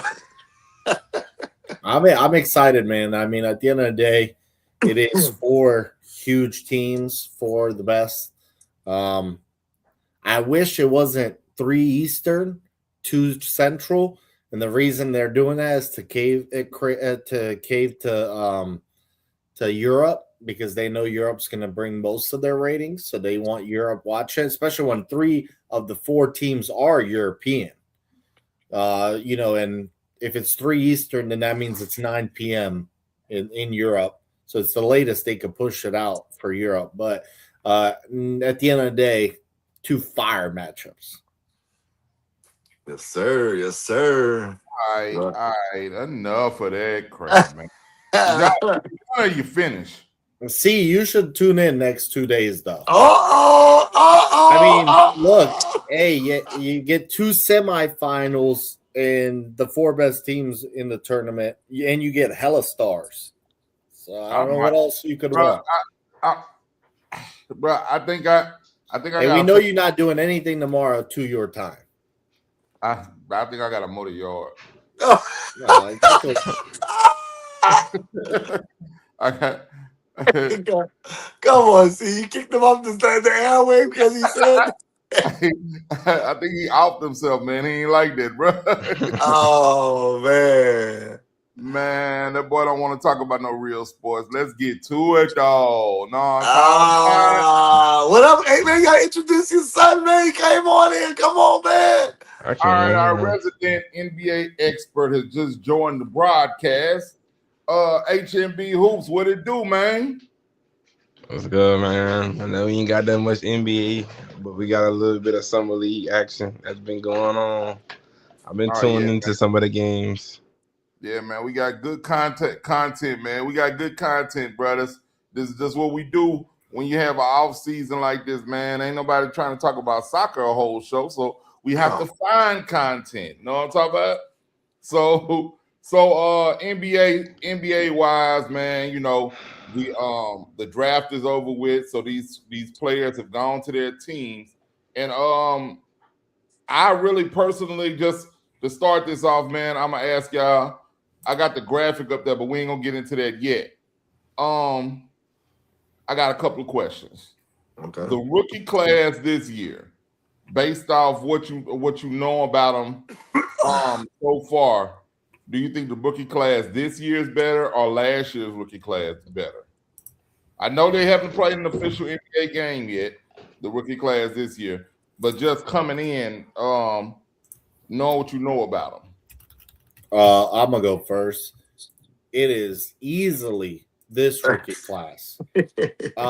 Just going into the draft, I said this is the best draft in a while in terms of the names. Now they have to live up to the names, they have to play well, and they have to show that they're legit. But in general, though, this draft class was stacked. I mean, we're talking about Debonsa, Peterson, Boozer, Caleb Wilson. Some people think Wagler could be legit.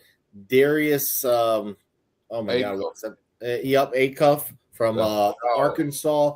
So, I mean, Lendenborg was a monster. Obviously, they won the national title. Now we'll see how he is as a pro prospect. But this whole draft class was stacked. So I'm just obviously we haven't seen these guys officially play yet, but I think even though last year's was impressive, Cooper Flag, Dylan Harper, Edgecombe, Knuppel, Ace Bailey, they balled out. They're legit players, but this one I think has more depth. All right. So before we move off of you, here's a bonus question. If Cooper Flag was in this draft, what would he gone? He went number one in last year's draft. If he was in this draft, where would he have gone? He'd still go number one. Really? Yeah, I think he was a better prospect than Debonsa. I think that Debonsa, there was still a case for Peterson might go first at one point. Mm-hmm. You know? I know I like Peterson. Yeah, I've been telling y'all Peterson nice, bro. Y'all was sleep. Some people, now I don't think anybody else on this show, but I think some people even said, well, what about Boozer? So the point I'm trying to say is it wasn't always clear that Debonsa was going to be the number one guy in this class. It was clear Cooper Flag was going to be the number one guy in last year's class. But yes, his class with all of these players, I still think he would have gone one. I do. Yeah, because what I heard was that he had reclassified so he wouldn't have to be in this class. So he would be the number one pick because this class was so stacked. That might be the reason. Another reason might be that he just felt like he was ready for the NBA earlier. I don't know. I might be wrong on. I don't know the exact reason, but regardless, whatever it is, Cooper Flag proved himself last year. So I do think he still would have gone first, though. Okay. All right. X is on you, bro. I think last year's draft class will end up being better. I do. I can't even hear him. You can hear me? Y'all can hear me? I can hear you. I can hear you. But would you think that going into last year's draft and then this year's draft, when comparing the two, let's say you never watched last year play? Like that's how I was looking at it from coming out of college. Okay. Well, I definitely like Cooper. I'm with box office on the Cooper Flag thing. I think Cooper Flag would have been number one for sure, in my opinion, no matter which class he was in. So Cooper Flag, I would give him the nod over Debonsa. Now, I liked Peterson. A lot of people was skeptical of. I understand why. I'm not mad at it because he was missing games. But I was like, bruh, he's a baller though. He can go get some buckets. But I liked Ace Bailey as well. If y'all remember, I liked Ace. I liked Dylan Harper. I thought that they could go get buckets. Coming out, I understand what box office is saying, but I wasn't big on Caleb Wilson. But he went crazy. I'm like, God damn. Caleb went crazy in the preseason. Yaxel I did like, but I didn't know Yaxel would be that good when the season started. I didn't think he was going to be as good as he was until we got to March Madness. I was like, oh, bro, Yaxel's a beast for real. Yeah. So, I mean, even what I've seen in the preseason so far, and they've been hooping, I think that I would still take last year's class just because I think, bruh, Knuppel, I thought he's a shooter. And like I said, Cooper Flag, I think is the best player in both drafts. Dylan Harper may be better than all the rest of them as well. But it's close. It is close. I like the question. See, I like where you went with it. But I do think Cooper Flag was the best player in either draft. Or he would have been the number one pick in either draft. This year or last year's draft. Cooper Flag would have been the number one pick in a lot of drafts, I believe. Even though I know some people may say, they might try to throw it because he's white. Bruh, Cooper Flag is a certified bucket, bruh. He's a ball player. He wouldn't have went number one when Wemby went one for sure. Yeah, nobody's going over one over Wemby. But we're not gonna sit there and act like Cooper Flag wasn't like a big time prospect, bruh. I think I would go last year's class just because I like guys, that maybe other people didn't like. Because I really liked Ace Bailey. You shouldn't put the balls out there. I'm gonna cut it up and make you. But I liked Ace Bailey though, bro. That's the like that. I don't think people realize. Like last year, I was like, bro, Ace Bailey really like he can hoop, I and like him too. I think when we look back like 10 years from now, I do think they're gonna have some hoopers in this class, but I think that the guys from last year's class will be a little bit better. Okay. All right, Hoops, what you got, man? I'm about to agree that I think Cooper Flag would have been number one either class. Last year's was pretty good still. I think Cooper Flag won, Dylan Harper, VJ Ashton Khan, Ace Bailey, Trey Johnson is kind of good.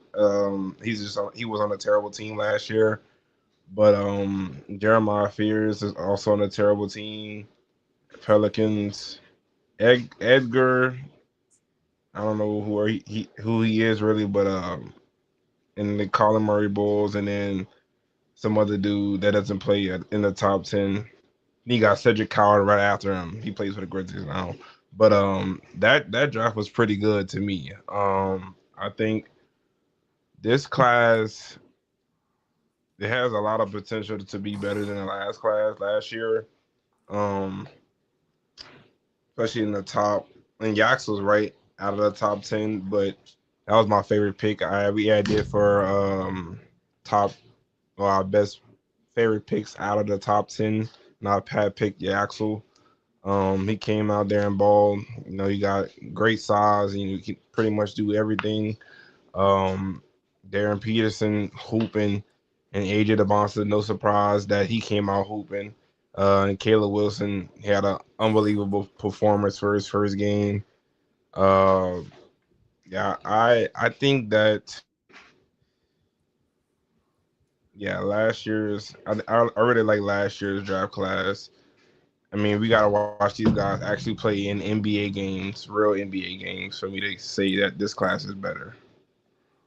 I was watching Jeff Teague's podcast, and he said that these summer league games are harder than NBA preseason games, and like he said some are harder than actual NBA games.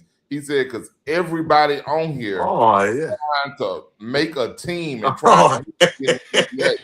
He said, so nobody letting up. They playing harder defense. Everybody going hard on offense. So I actually think that this is a good measuring stick to see how they will be performing in the NBA, because it's guys that a lot of these guys not gonna make the NBA, but they damn sure trying. So watching them play against harder defense than they'll be playing against in the NBA, according to NBA players, is a good measuring stick for me. And real quick, fun fact. Well, not fun fact. Just want to see if y'all remember this. Do y'all remember Devin Booker playing in the summer league? His second year in the NBA. Mm-hmm. His second year. Yeah, they made him go back and play his second year. The Suns made him go back and play his second year, and he killed in the summer league. Because if you remember, he really didn't have a very big rookie season, but his second season, I think that summer league actually helped him because he killed in the summer league, and he came back and he was Devin Booker. You know what's crazy? I was actually at the summer league game when he was playing. I was in Vegas. I remember they had like a little thing where you could like take pictures with the guys that was like supposed to be like the superstars, the next big superstars. And my wife was like, "Oh, he's cute. Let me take a picture with him." She took a picture with him. It was like a little digital board. And then the answer is no. No, you can't take it. Hell no. Nah, man. All right, but that's let me answer my own question. I actually think this year's class is going to be better than last year's class. I also don't think I think AJ DeBanta would have still gone first if Cooper Flag was in his draft. especially after seeing him in his debut. I don't know what it was. It was hard for me to watch him at BYU. Because that's what I was about to be my question. You thought that, and that's no disrespect to the Bonds, because I thought he should be number one this year for sure. And I like Peterson. But you thought that he was more impressive than Cooper Flag was at Duke? When he was at Duke? I don't think so. And the I thought Bonson was nice at BYU. But Cooper Flag, bruh, he Cooper was Flag nice at Duke. Cooper Flag was at Duke, bro. He had I know. but that's my thing. He was at Duke and he had so much talent around him. He Hell, did. he had the guys he had around him. One of them went number 3 in the draft this year. So you know what I'm saying?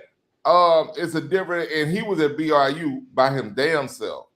And I just thought that I was disappointed when he couldn't make it out of the first round of the tournament. Now that disappointed me, and that kind of that gave me like a iffy feeling about him, because I believe you're supposed to be able to, if you're the number one pick in the draft, you're supposed to be able to lead your team out the first round. You know what I'm saying? It's kind of like Ben Simmons. They didn't even make the tournament when Ben Simmons was the number one pick out of LSU, and I was like, dog, Ben, bro, you embarrassing us out here, bro. But don't give box office ammunition. We don't need all that tonight. Nah, man. Nah, but I'm just saying, like, Ben ain't from here. He just went. But and speaking of LSU, how about Marcus Spears' son picking the Longhorns? He lives in Austin, bro. What are we talking? I told you that already. Why doesn't he live in Baton Rouge, bro? Because his dad played for the Cowboys, bro. Like, don't do that. That's in Dallas. Okay, but I'm saying that he likes Austin. I guess Austin is a great city to live in, and that's cool. But that's where they live. Austin right there. That's where most. That's right there. Yeah, it's not that far. You tripping, bro? Come on, man. LSU Tiger had his son go to the Longhorns. That's what's gonna happen to C one day. Never. Nah, man. So I just think that this class will be better. I left Boozer off this graphic, and he actually had a good game in his debut. His debut in the summer league.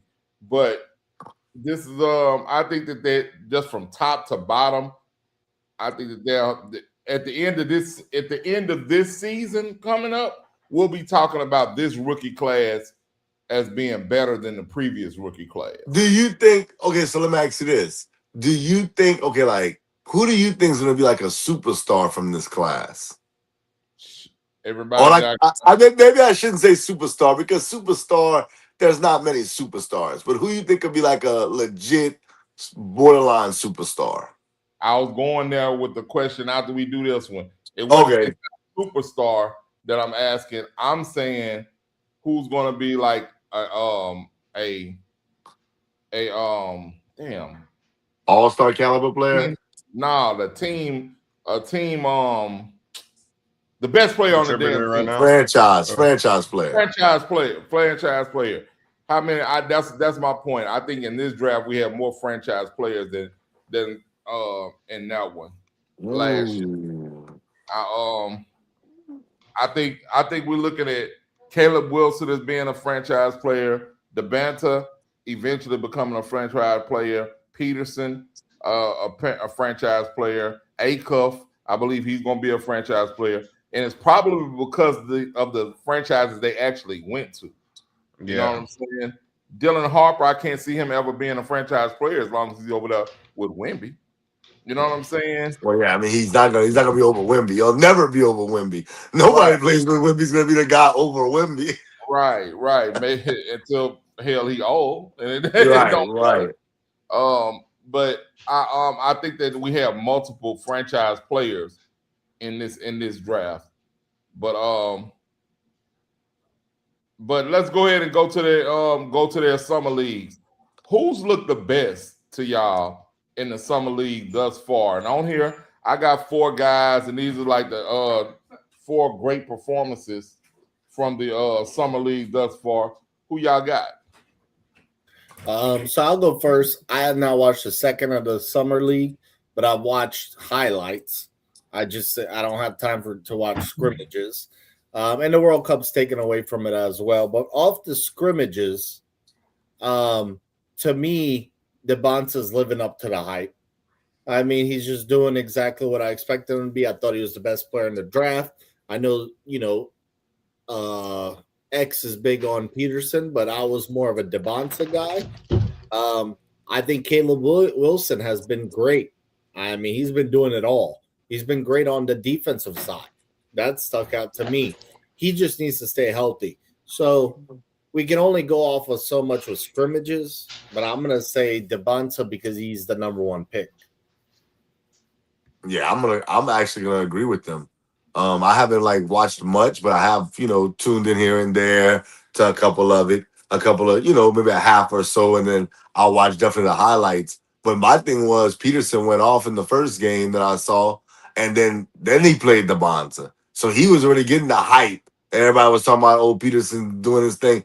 And then when you playing against number two guy, you know that he's gonna come out firing. But bruh, the Bonza to me, if you just watch the game, did Peterson have moments? Yeah, but I felt like the Bonza was clearly the best player on the court, in my opinion. And I like Peterson. I thought he should be warranted the number two pick, but the Bonza is just different. And I told y'all before the draft, I thought he had Jaylen Brown vibes to me. And, some people thought I was crazy when I was saying that. But the Bonza has this I can play both sides of the court. He has this mean streak to him that I like, but also this confident streak that I like about DeBonza. I think, bro, he's gonna be a superstar in this thing. Now, Caleb Wilson, we saw the first game, but like Hunter said, bro, I understand what Tegan's saying, but he ain't going up against them dogs that actually No. played. For real, for real. He ain't seeing Wimby in the middle of the court. Like, it's going to be a little different. But I ain't saying it ain't going to be good. But I think the Bonza right now is clearly showing that, okay, I'm going to solidify myself early on, let people know, like, I understand Peterson was one of them guys, but I'm going to show you why I was number one pick. And I feel like he's done that so far in this summer league. Man, I think that yeah, AJ Devonsa, he's definitely the guy. His game looks like it's pretty easy. He's making a lot of tough layups, like a lot of tough finishes. And I just think that he is showing, yeah, I'm the top dog of this draft. I really like Yaxel's game. It looked pretty easy to him. It didn't look like he struggled much at all getting his buckets. And of course, Caleb Wilson had that great first game. I don't know if he's played again yet. They play tonight. Well, okay, well, we'll see what he does tonight. And yeah, Darren Peterson, he was pretty good. I did watch a little bit of that game when they played each other. And yeah, DeBonsa was definitely the best player on the court. So yeah, I think the Wizards got a great if they can find a way to keep AD healthy, them boys in and they in for it. They gonna be all right. Let me ask you this before you go see, because that's interesting what you just said. Do y'all think that they should keep AD? To hear the rumors that I know Braun hasn't signed. We might talk about that in a few minutes, but should they move on from Braun? Not Braun, AD, and kind of let the Bonza? Do y'all think like with all the guys that they do have, like Trey Young, AD, they're trying to play through them instead of the Bonza? Could that like limit the Bonza? Or the Bonza even gonna want to stay there? You know what I'm saying? Like, because even though they have good players around them, I'm pretty sure he wants the ball in his hands if he's Yeah, that alpha. yeah, that's something I was looking at too. Because he ain't getting there to a trash team. Like most of the number one picks, they get to a team it's just them really. He's going with some all stars, future Hall of Famer in Anthony Davis. So he gonna have to. I mean, I think the Wizards, they should just try to see 1 year how it goes with Anthony Davis, I mean, you can't just pass up on his opportunity. I feel like I know he's injury prone, but whenever Anthony Davis is there, he's amazing. So you gonna have to see it through. I know he gonna want his touches, and the boss is gonna want his touches. So yeah, it is what it is. And Trae Young also gonna want to get his buckets as well whenever it's his time to shine. So he gonna have to. I know his averages ain't gonna be as high as the other players because he's playing with all these other stars. But you want to win or what? That's how I think about it. It is true. Yeah, I agree. I think I'm okay with it for a year. Like it doesn't hurt. He's got some veterans around him. Plus we know what's gonna happen with AD. I hope it doesn't. He's gonna get hurt. Oh, come on. That's just the story of his life. So he will miss plenty games, and Debata will have plenty time to show that he's the number one guy going forward. But overall, I'm okay with it for a year. Now, if they magically all stay healthy, they could be a 5 to 8 seed in the East, which would be great for the Wizards under DeBonce's first year, and you can build on that. But will AD stay healthy? Will Trae Young stay healthy? But for a year, I'm okay with it. I think the Wizards are headed in the right direction. And the only reason why I asked to see, I know you're about to speak on it. The Bonds just seems like a guy that's like very competitive. You have to be competitive, right? And I think he wants to win Rookie of the Year just to kind of like solidify himself a little bit more. But if he's not the guy, not getting all the touches like a Caleb Wilson's is going to get in Chicago, or maybe even Peterson, you never know. Like that may hurt his Rookie of the Year campaign. I know winning trumps it. I know. But what if AD gets hurt? They don't win much. That's my only thing. That's my only thing. The Bonds just seems like a guy that wants the ball in his hands, and it could, have a ripple effect in that organization. But go ahead, see. Well, no bias included, but I believe the person who's the best is the person who had the best damn game, man. North Carolina's own Caleb Wilson, bro. We're not gonna play like that boy ain't been out there hooping. And really, I look at it like this. I knew he was good. I knew he was good going into this, but the game that he put on, and right now he has like 5 points in the second game, right? So I don't expect him to do this the whole summer league. And even if he does he do this when he gets to the NBA, the actual NBA? But based off what I've seen so far, he did everything. He scored the rock. He rebounded. He played hell of a defense. Bruh, he has the build of an NBA player. He looks like a real NBA player. And I'll say this, man, and this is not pause or whatever. All of these boys' bodies are ready for the NBA. All of them. They're built for this, and they're ready to go right in and play. So when you look at Caleb Wilson, you don't look like, oh man, he got to put on some weight, bro, because he ain't ready for this. They're gonna bully him. He don't look like that. Devontae either. Peterson doesn't either. And Yaxel looks like a man out there, bro, to be honest. You know what I'm saying? Boozer too. So they all are really built for this. They weren't supposed to be playing college basketball this year coming up. They did that a year there, right? So all of them are supposed to be in the NBA. And I saw a comparison. I thought this was a great comparison for AJ DeBonta. If y'all had to give him a player comp, who would y'all say? I've said it, Jaylen Brown. I've said that from the very beginning. Okay. I forgot who the hell I said. I said on this show. I'm trying to remember. I thought you said Durant, but I'm not 100% sure. No, it wasn't Durant. Let me think about it. I said somebody on the show. He just gives me Jaylen Brown vibes 100%, bro. Like I don't know. Like I feel like I'm looking like at the same guy when I look at him.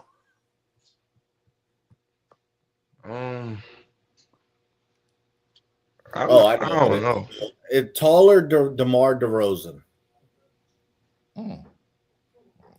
like taller, a little more skillful. Yeah, That's I would say not no disrespect to DeMar DeRozan, but definitely more skillful. DeMar DeRozan is good. I'm not taking nothing from him.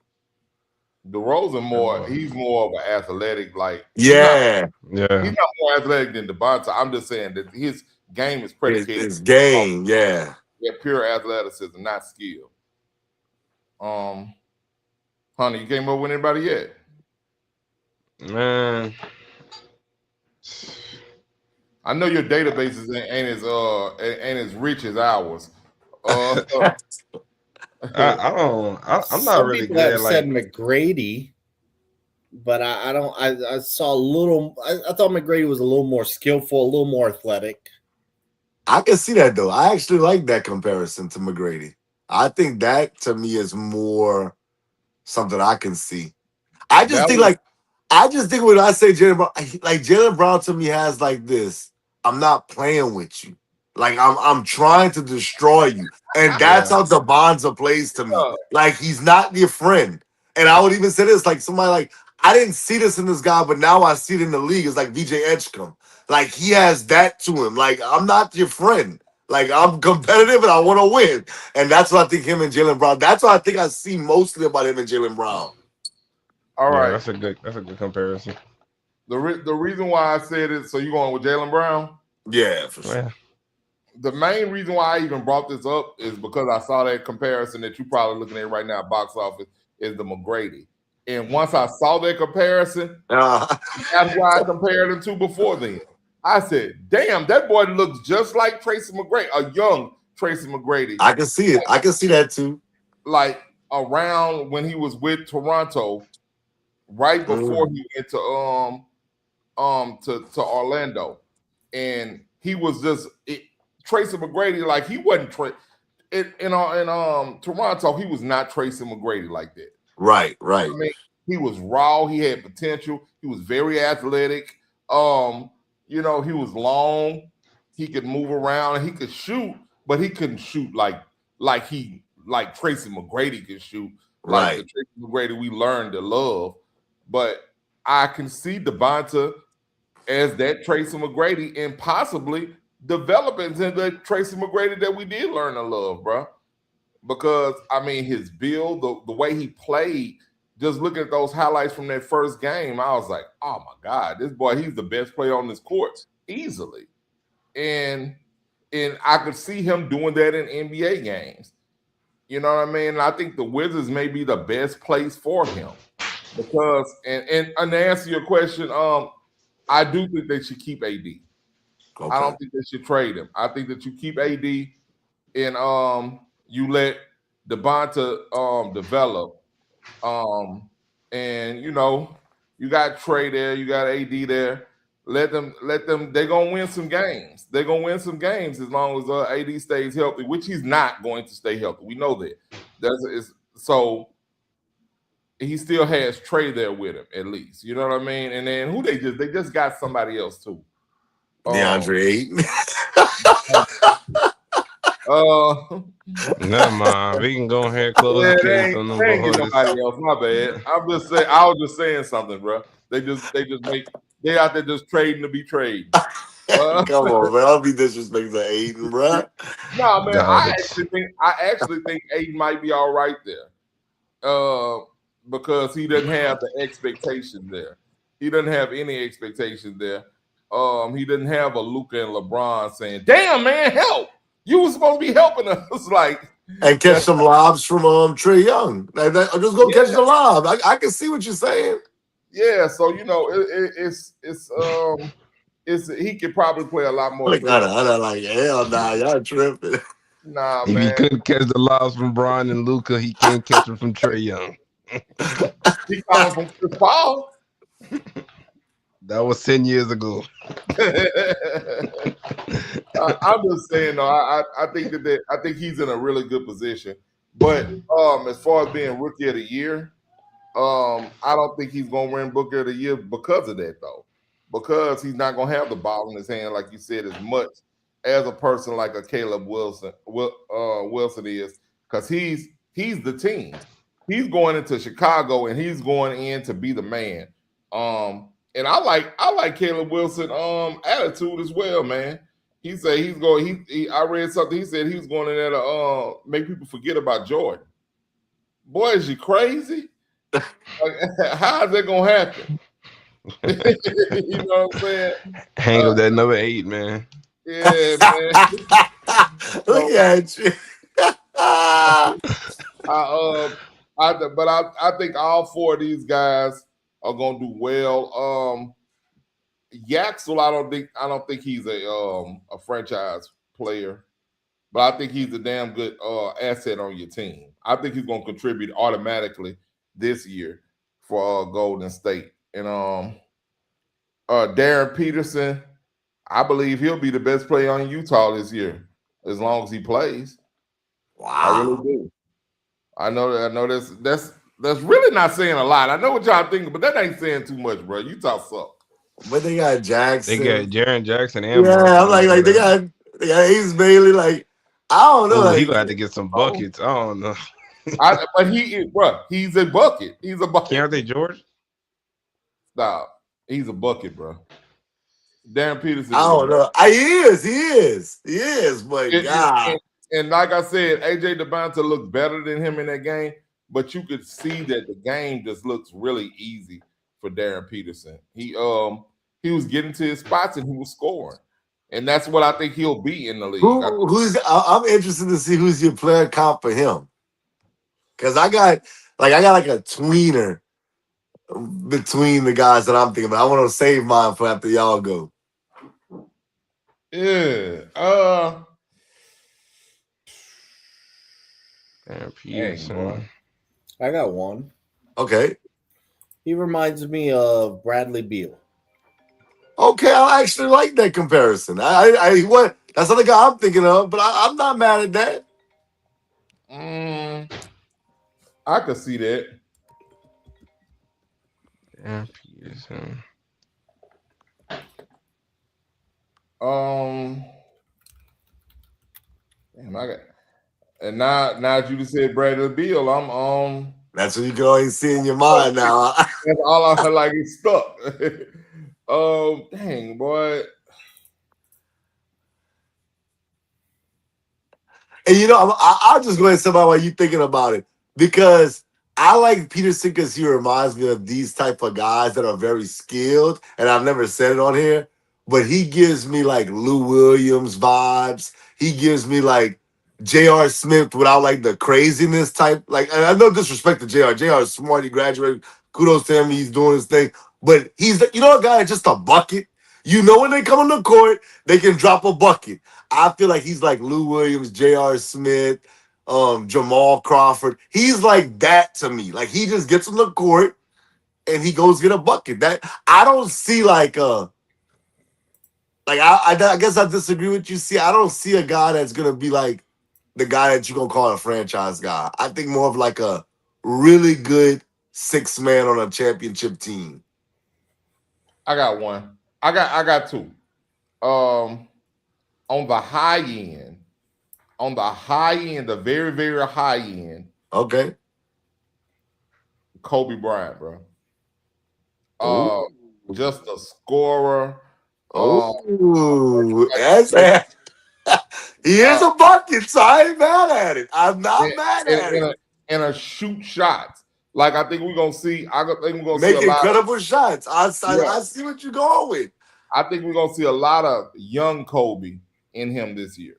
I really do. And if you remember, young Kobe, that first year, young Kobe was terrible. So I could see a lot of young Kobe in him this year because he's just gonna be taking shots he has no business taking. But on the low end, I like what you just said. Like a Lou Will type of player. Jamal Crawford.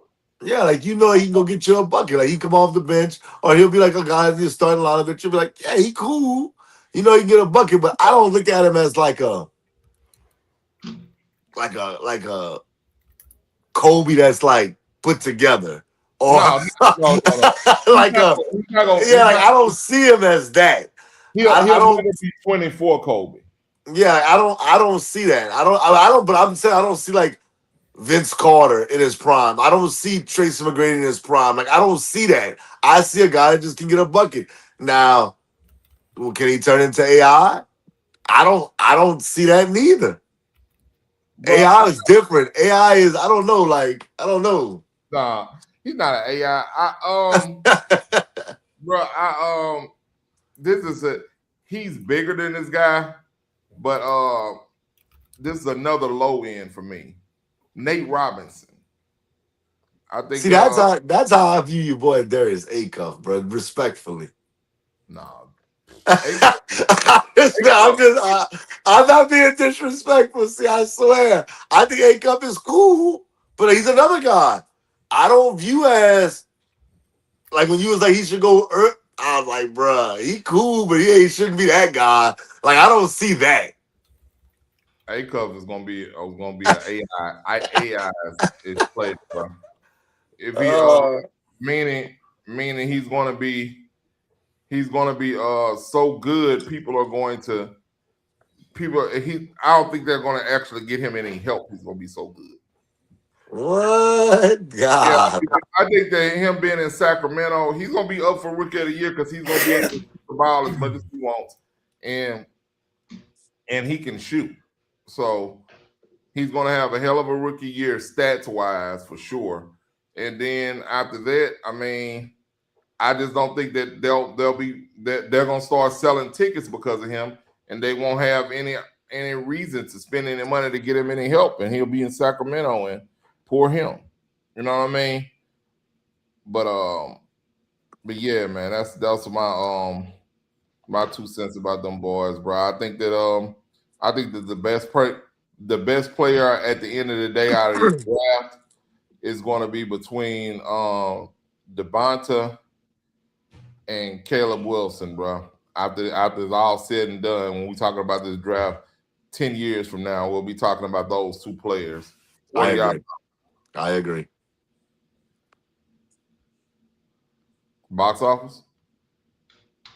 I wasn't on the show for the draft, but I thought Devonta was the best player coming out. I'm more with C instead of X on Acuff. I think Acuff is a monster. Caleb Wilson, I think it all comes down to is he going to stay healthy? Because I hate to make this comparison because it's a lot of expectations. He reminds me of a young KG. So can he? Because he's great on defense, Mm-hmm. and he's got the upside on offense. And KG could do it both ways. Can he just live up to that? Like I said, I think with him, it comes down to how injury prone he is or isn't. So yeah, but I believe in Devonta and I believe in Peterson putting up numbers. Now, will they become winners or will they become guys that just score a lot, but it really doesn't matter because they play for Utah or Sacramento or so on? Yeah. So it depends also, obviously, where they've landed and how those teams develop. Hoops, what you got, man? Who you think will be the best two out of this draft? The two in the middle, Darren Peterson and Devonta. Okay. All right. Well, let's go. We're gonna say this, and then we're gonna get off of them. Who's gonna be the biggest winner, career-wise, out of these guys in this draft? Who's gonna have championships? All pro, not all pros. All NBA. All NBA, all stars, MVPs. Who's going to be the most decorated out of this list? I don't know who's going to win a title here, but I think Devonta is going to be the best player when we look 10 years from now. Yeah, I agree with box office on this one. I don't know if neither of them is going to win a championship. I don't know if they're going to win an MVP because they're going into Wemby's time frame. So that right there in itself is going to be hard to pass up. But yeah, I think for sure AJ DeBon's gonna be the best player in this draft. Yeah, me too. In 10 years, looking back, I believe Do it, do it, do it. the most decorated player out of this will be Caleb Wilson. I believe, but not because I think anybody in this draft, they're gonna end up having to team up with someone else. They're not gonna be able to do it by themselves. They're gonna have to have like the upcoming drafts is gonna have to help them, or they're gonna have to go to a team that already has another person, or they get somebody traded to them to help them to become a number two. And I think that pushes them over the thing. I think the Bulls will put something around him. I don't have faith in the Wizards to put anything around him, or faith in Utah to put anything around him. And the Warriors, after Steph retires, I think they'll go back to being maybe a playoff team. And he's not. We're not going to talk about Acuff in Sacramento. He's not never going to get a ring there. So, and Boozer, poor Boozer. Yeah, bro. Bro, Memphis, man. Shout out to him, though, man. Shout out to him, bro. We know what's going on with him, man. It's like Hey, he might mess around with Rookie of the Year in Memphis, though. You clouding, though. But I'm just saying. he's on a horrible team, man. Meaning they're gonna be if he's the best player on their team, which he probably will be, he's gonna see a lot of double and triple teams, and he doesn't do well with that, bro.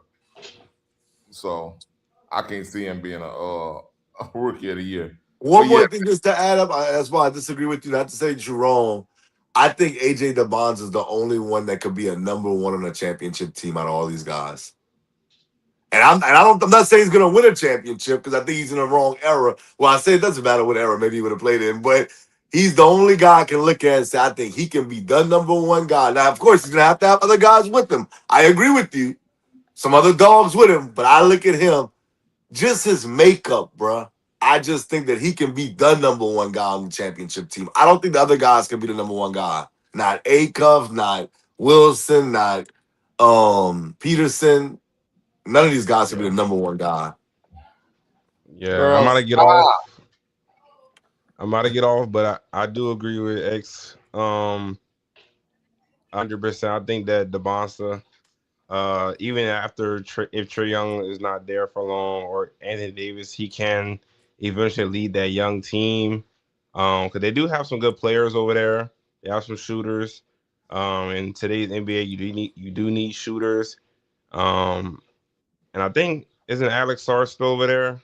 Mm-hmm. He's a decent big man. So that's all I got for today. I think that DeBonsa, he gonna be he could definitely lead the team to a championship in the future. But it'd be crazy to see the Wizards get a championship. We know Michael Jordan couldn't bring them one. So, here we go. Why? Hold on. Speaking of which, man, before we get y'all here, Hunter, I gotta get your thoughts on this one. Where will LeBron go, bro? These are the odds right now of the teams that are in the LeBron sweepstakes. And I know we've heard so many things coming out of different camps about where he's gonna go. All right. Real quick, he definitely not going to Minnesota. If Miami Heat get Westbrook, he definitely not going over there. But if they don't get him, I think that would be a good spot for him because Giannis is unstoppable. That's a person you can rely on if he's there. If he can't do it at 42 years old, go ahead, drop that thing down on Giannis. Go ahead, get your 50 or 40, whatever you need to do to get us this win. 76 would be a great landing spot. Warriors, I don't want to see him over there other than besides playing with Curry. I don't think they have enough to win a championship, even though he says he's not chasing a championship. But, I mean, the end goal is always to win a championship.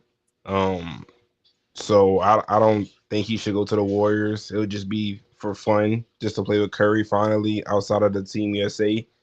and ultimately, I think it is going to be Cleveland. I mean that it has to be Cleveland or Philly. That's the best two spots for him. At the time of his career, they already got pieces there to win. So, yeah, All right, so you got your money on Cleveland. yeah, Cleveland, so rank them: Cleveland, Philly. Cleveland, Philly, Heat, Warriors, Timberwolves. Okay. All All right. right, y'all. All right. We Appreciate appreciate y'all you having doing. me, man. MJ the GOAT. My brother. Never that, man. You in my LeBron I watch James, your videos where LeBron you say, James, LeBron James, watching MJ LeBron until I James. realized that he's the GOAT or something. I say, Oh hey, shout yeah, out to yeah. you. All right, man. And you gotta show me how to make them type of videos, bro. That's fire. Yeah, he gone. Oh man. Yeah, man. All right, box office. What's your thoughts, man? We ain't gonna stay on it too long. Yeah, I mean, LeBron wants us to stay on this long. He loves the attention, but I'm not going to give him too much attention. We gave it enough last week. So I'm hearing it's actually down to two teams.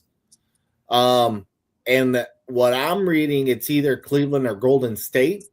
Now that surprised me a little bit because if those rumors are true, because I really don't think Golden State has a shot, even if they get LeBron, because you're just in a stacked Western Conference and Steph and LeBron are combined age of 140. So Come on, man. I just don't understand that. I guess the only reason he would go to Golden State, I believe, is just to stay in the state of California, because it's a hour flight from LA, and I'm sure he wouldn't move his family if he went to play for the Warriors. He would take that hour flight probably every night. But I don't think it's Miami because, Pat Riley's still there. And I'm not reading enough about Philadelphia. I think Minnesota's been out. So if I had to rank them, Cleveland 1, I'm sticking with Cleveland. 2, Golden State. 3, Miami. 4, Philly. 5, Minnesota. Okay. X, what We you are. got? We did this last week. I mean, I think I'm still where I'm at with it. Cleveland still to my guess that he's gonna choose. I'm glad box office said because I do think that where there's smoke, there's typically fire. And Steph Curry's been talking about it, so I am gonna switch it up. I'm actually gonna put Golden State second. I'm gonna believe the hype with box office saying he's hearing that it's between Golden State and Cleveland. So I'll go Cleveland, Golden State, Philly, Miami, Minnesota. Again, Miami makes a lot of sense as far as from a basketball standpoint, but Pat Riley's still there. I don't know how Bron feels about that. And Minnesota's not happening. I don't think that's gonna happen. Philly, it makes sense, but Embiid is always hurt too. I know they got other guys, but I think it comes down to Cleveland or Golden State. I'm going Cleveland though, number one for sure. Okay. All right, man. I got Cleveland, Philadelphia, Miami, Golden State, and the Timberwolves really not even on the radar. That's just ChatGPT put that in the graphic. I ain't even asked him to do that.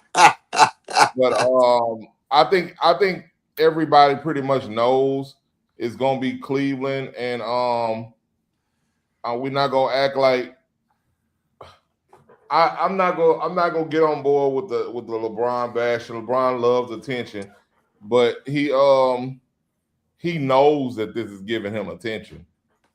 He knows this is giving him attention. There's really no reason for him to be dragging this along because he knows where he's going. Nobody's doing anything. There's not anything. What is he waiting on? Okay. This is what I was about to bring up. I'll tell you what he's waiting on. He's Go waiting ahead. on the World Cup semifinals to at least pass so he can have that window before the final where he says, I'm LeBron James. I'm going over here. But LeBron, it's not 2014. You're not the X factor that you were. You're not going to move the needle like you did before. You're not Messi at 40 years old. You're not going to win a title. And so I want to give a shout out to C. I want to give a shout out to C. C's finally seeing that he is a attention seeking Oh guy. God. Like I'm telling you, he's not gonna make the announcement tomorrow or Wednesday because the semifinals are on, and he might actually wait till after the final. But he might do it in between, but he's not gonna do it the day of these games. He loves the attention, so that's what he's waiting on next.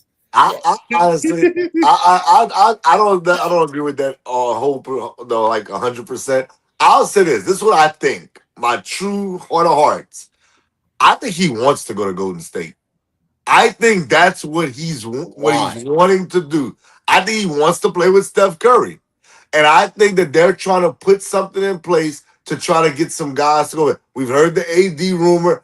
I think that he's like, bruh, if y'all can get somebody to come over there and play with me and Steph, I'm going to sign there. But I just can't commit to the current roster. If they can get somebody, I think that's where he wants to play. And that's what's holding this all up. But he's like, if I can't get nobody over there, then I'll just go home to Cleveland because that'll make the most sense as far as the storybook, the movie type thing to do. But I think he really wants to play in Golden State. I really, in my heart, believes that. I should put some money down that he goes to Golden State. I know the odds are not the best, but they're not the worst either. So I'm like, man, I might put a little $100 down on Golden State. I think he wants somebody to join him to go over there to Golden State and play with Steph. I think the only reason he would go to Golden State is to stay in California, because I think LeBron, if he could have had it his way, I think he would have ended his career in LA. I don't think he wants to move out of LA. I mean, who wants to move from LA to Cleveland anyways? So I think he wanted to stay there because LA wants to move on from Page. You know, it's an hour flight to the Bay, and I don't think he wants to move his family, even if it's for a year or two. He can obviously afford to move them right back. But I think that would be the only reason he would move or play for Golden State. Otherwise, I really don't think it makes sense. I mean, you want to play with Steph? I mean, I'm not trying. I love Steph, but I mean, like Steph isn't, you know, the greatest player of all time that you want to play with him so bad. You've played with the Kyries, you play with the D Wades, you play. I don't understand if that's like enough for him. I don't know. I'm hearing Cleveland is trying to get Kyrie. And I read a little bit about that. Yeah, they're trying to organize something with the Kyrie and send Harden to Miami. Bron then signs in Cleveland. Kyrie and Bron back in Cleveland. Storybook, and I think they win the chip. That happens, bro. With Bron and Kyrie, Bron, Kyrie, and bro. And everybody else they have to that. If they don't have to lose what's the big man's name? Evan Mobley and the other one, Jared Allen. I still think that's enough. Bro, I agree. They got Spider there too. You got Kyrie, Spider, Bron. If he wins the title with that team, bro, like I don't see that, bro. I don't see them being a championship team. It's not a bad team. I think they can come out the East. They could, but I'm not picking them to beat OKC or San Antonio. I think OKC and San Antonio both and had they run, bro. I think somebody else coming now. Wow. I like I said, bro. I know you think I'm tripping, but I think this NBA is currently constructed. You get one shot. If you don't get it off that time, somebody else coming, bro. It's currently constructed in that way. I mean, injuries happen, so that could definitely derail San Antonio. But if San Antonio's healthy, bro, they're gonna be so good next year, bro. I'm telling you, they're gonna be so good. I really believe that, bro. If Wemby's healthy, bro, Dylan Harper's gonna be better. Stephon Castle's gonna be better, bro. They're gonna be really good, bro. They got Tobias Harris, another guy. I'm not saying he's great, but he don't have to be great with them. Just play some defense, bro. Play smart basketball. I don't know. See, you wilding with them winning the championship, I think. Hey, bro, I think OKC and San Antonio, kind of what happened this year. San Antonio won their championship when they beat OKC. and they were all beat up and all tired, and they went over there and got gentlemen swept. So I think they'll meet up earlier and cancel each other out, and then one of them will lose to like a Minnesota or somebody. And then Branham beat up on whoever comes out of there. If that happens, Kyrie's better than Harden right now, right? If the last thing we saw, Kyrie just never healthy, bro. That's my thing with Kyrie, bro. He's never healthy, bro. You can say James Harden's out of shape. You can say James Harden a lot of this, but Kyrie just not healthy, bro. He's never healthy. He was healthy with and y'all know I love Kyrie. So for me to say this bad, he was healthy with Bron. I believe he get he missed Not that first one with Bron. Yeah, not all the time. He got hurt in one of those finals. Yeah, that's the one I thought they were gonna win. The first one, I thought they were gonna win that one. And they probably would have, to be honest. But they, it happened. But like I said, he made a mistake. He's since confirmed that he made a mistake by wanting to leave Cleveland because he wanted to be the man instead of just staying there and winning more championships with Bron. But I think that they put that team together. I think that they come out there and they have a hard series with New York, make it to the finals, and then win. I do, bro. And I'm not even saying, I'm saying that whoever wins out of this San Antonio OKC spot, they're gonna be so beat up when they make it to the finals. Hey, bro, you got an older Bron, older Kyrie, Spider in his prime, Evan Mobley in his prime. You got pieces over there that really can they really what is it called? I can say, but while you thinking about that, can I say something? Because I think that what you sleeping on, this is my pushback to your argument. You're saying that Wemby them's gonna have a tough time in the West, them in OKC. But I'll actually push back and say Giannis in Miami. Miami should be better, especially if they add some more pieces. 6 seed. Hold up, Philly, even without Bron, if Embiid can stay healthy, they're gonna be a tough out. You talking about Boston, and I know Jaylen Brown's not there, but I'll say this, and I know everybody, I'm not saying that Boston won the trade by no stretch of the imagination, but sometimes pieces matter. And if Jason Tatum can get back to where he can get, and Paul George can be that second fiddle guy, bruh, Boston's gonna be right there. They're not gonna be, and New York never went nowhere. New York's still there. The East is not gonna be a cupcake like you think it will be next year for Bron and Cleveland. That's all I'm saying. If they got Kyrie, and you got Kawhi in Toronto. Don't forget about that. Them boys might not even make the playoffs, bro. Shake my hand. Shake my hand. Shake my hand. Playoff Shake my. They're playing team, bro. I'm with Hey, it. all right. I say Toronto makes the playoffs next year. Put a dub on it, bro. I got you. It's good. Hey, we shook hands, huh? Are you saying they won't make the playoffs? Play-in team, bro. Oh, no playoffs. Play-in team, bro. I say playoffs. They'll make the playoffs. You saying no playoffs. No, regardless how they get there. Oh, no. I think if they get in, that's what I'm saying. If they got to still win. You saying top 6 seed. I'm saying a top 8 seed, they'll get in the playoffs. They'll be in the playoffs playing a series. Oh, man. I believe they can make the play-in and possibly get past. I'm just saying, like, you sleeping on the East. Like, the East is just trash. Who in the West would you pick to beat besides OKC? Who in the West right now, you are box office, are y'all picking right now today to beat a healthy San Antonio team? I'm picking OKC or San Antonio right now. I agree. That's all you picking. You're not picking nobody else to beat them. But like I said, we saw what happened this year. They were so beat up.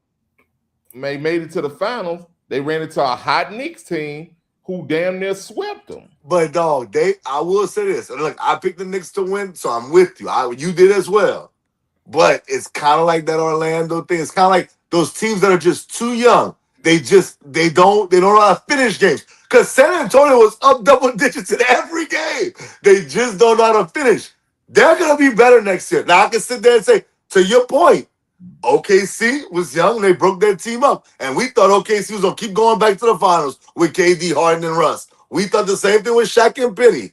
I get what you're saying, but I just don't think San Antonio is that type of franchise that's gonna break that crew up. They may trade De'Aaron Fox, but outside of that, But it's not even about breaking them up. OKC was young. They went the year before that. They did not make it back. So that it's just not a guarantee. It's just not a guarantee, bro. We saw where Luka went, bro, and it just they broke it. They did break that up. They sent him the hell away from there. The point is, bro, you have to take advantage of your time when you get there. If you don't take advantage of your time, when you get there, you may not go back. You just may not go back. you are correct. I won't deny that, bro. Bro, I won't deny it. I will say this another side note. Miami should actually try to get. I mean, I don't think San Antonio would do a head up trade, but I think Miami should get into De'Aaron Fox conversation to get him to Miami. I know y'all talking about Russ, bro. Let that go, bro. Let that go, bro. Get somebody else to be your point guard, bro. Try to get De'Aaron Fox to go play with Giannis and them. I think that you can maybe do a 3-team trade where San Antonio gets something else in return and they can move forward with Dylan Harper. But yeah, Miami needs to make a different move. I know not box office. HMB Hoops brought up Russ. No, man, Miami got to go a different direction, bro. all right, man. Let's get off of Bron. Let's just go do a couple of little fun things with the NFL, bro. Right now, yesterday I believe it was. I read something and it was actually I understood exactly where he was coming from when he said it. But Stephon Diggs says there's no wide receiver 2 in the NFL that's better than him, which led me to thinking, I believe he may be right. Today, he may today, be, not his career. You talking about today? He's the okay. Go ahead, finish up. today. I just and as I said that, I thought of one. I'm taking T. Higgins any day of the week over Stephon Diggs, bro. So he was wrong with that. But the fact of him still being a free agent is absolutely mind-boggling. You know what I mean? So let me ask y'all that first. Can y'all think of any wide receiver 2 that's better than Stephon Diggs right now? I already got. Yeah, go ahead, Mike. Okay. Box office. I got about 6. I think I got like 5, 6. Yeah. T. Higgins, whoever you consider the number 2 between Devontae Adams and Puka. I agree. Okay? Whoever you consider second between Lamb and Pickens. Thank you. I agree. Devontae Smith was a 2 behind AJ Brown. I agree. Devontae Smith right now. Now they're not together anymore. He's not a. That's true. That is true. I was thinking that too. Okay. Would you consider even a Jamison Williams to be better than Stephon Diggs right now? Who's Amon-Ra St. Brown second? I would take Jamison Williams. I swear to say I'm not gas. I swear to God I would. Today. I'm not talking about all the time. Today. Okay, in Tampa, Mike Evans left. Now it's Godwin and Ibuka. Who's the number 2 there? Would you take? I'm taking both of them. I'm taking both of them over Diggs. I swear to God, I'm not being funny either. I'm taking Diggs over Godwin, bro, because Godwin's gonna be hurt. Godwin's going to be hurt. Okay. I would take right now Jordan Addison over Stephon Diggs. No, bro, no. I can see. I swear to God, I can see it. I see why you would say that, but I wouldn't, bro. Okay, but regardless, it's a toss-up. That's just what I come off top of my head right now. So there's plenty. I don't know what the level. Stephon Diggs thinks he's better than Devontae Adams and T. Higgins and George Pickens. Hell no. Sutton and Waddle in Denver. He's better than them. He's not better than them. Neither one of them. Not today. And I don't even like Waddle like that. That's the crazy thing. I was actually thinking, Waddle is he better than Waddle? I don't know, man. I don't know. And the reason no one wants him is just because of the extra stuff always with Stephon Diggs. Like sometimes he could whine about not getting the ball enough, even though last year I thought he behaved in terms of that. He did. It was the Cardi B situation, and he's like on a boat with other women. Then there's he's getting cussed at by Cardi B and stuff like that. So it's little things like that. Do teams just want to deal with that? And look, is he also near the end? Because last year he had 1,000 yards, 13 yards over. So do a lot of teams think, okay, well, that was clearly your last 1,000 yard season? A lot of teams might feel that way. So it just, I understand why he's like, would you rather have him right now or Keenan Allen? I'd rather have Keenan Allen because simply I know I'm not going to have any off the field stuff.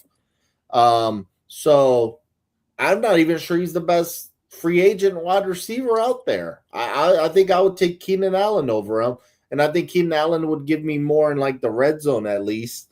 So I do think he'll find a team. He hasn't played his last down. He'll find somebody, but he's gonna have to do a lot to prove that he should get the ball as much as he did before. But tell me this: why haven't the Miami Dolphins signed this man yet? Well, they're one of those lost franchises. but I think that the Dolphins don't. I hate to say it like that because it sounds bad that they don't care about winning, but they know they're not winning this year, bro. I'm gonna use that phrase. They know they're not winning this year, so they're looking towards the future. And no disrespect to Stephon Diggs, again, last year, like Box said, that he behaved himself, but you don't want that in your locker room when you're trying to build something like, let's say, a Miami, let's say a Raiders, Las Vegas Raiders. You're trying to build. I can't bring somebody in that might be somewhat of a cancer to my locker room. And I could see that if you had these young players that you were trying to keep him away from. Who the hell they got over there in Miami, bro? Malik Willis. They gave him the money.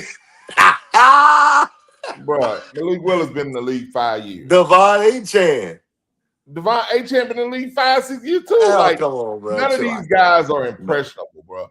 These are not guys that you're trying to protect him from. I rather take if like I needed a wide receiver, a veteran wide receiver. Let's say Keenan Allen was gone. I think I would take a shot at a guy coming off his injury, Tyreek Hill, than I would Stephon Diggs. Just because I know the upside. If that guy is healthy, yeah, I agree. He can give me 10 deep touchdowns. I don't even hate Stephon Diggs. I just think that he has to find the right situation, bro. I think honestly, to be honest with you, outside of a Miami, I think he's played for all of the teams that he would fit in well with, like a Houston, a Buffalo. You know what I'm saying? He's played with a Minnesota, somewhere that he could just go and fit in real well with really quick. I think all those people have already given him a shot, and he's, for some reason or not, messed it up. What about at Kansas City? I think that's where Tyreek Hill goes. Okay.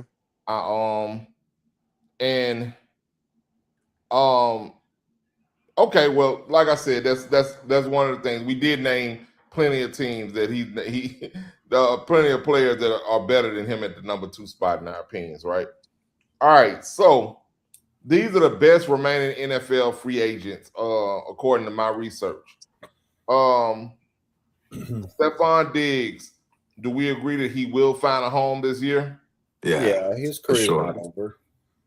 Any idea? Anybody want to put a team to it?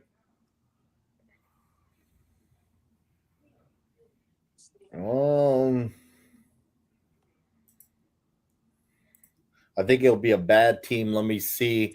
I think it'll be, I could see the Raiders trying to help Mendoza out. They need some receiver help. I think the Raiders take a shot and give him a 1-year deal.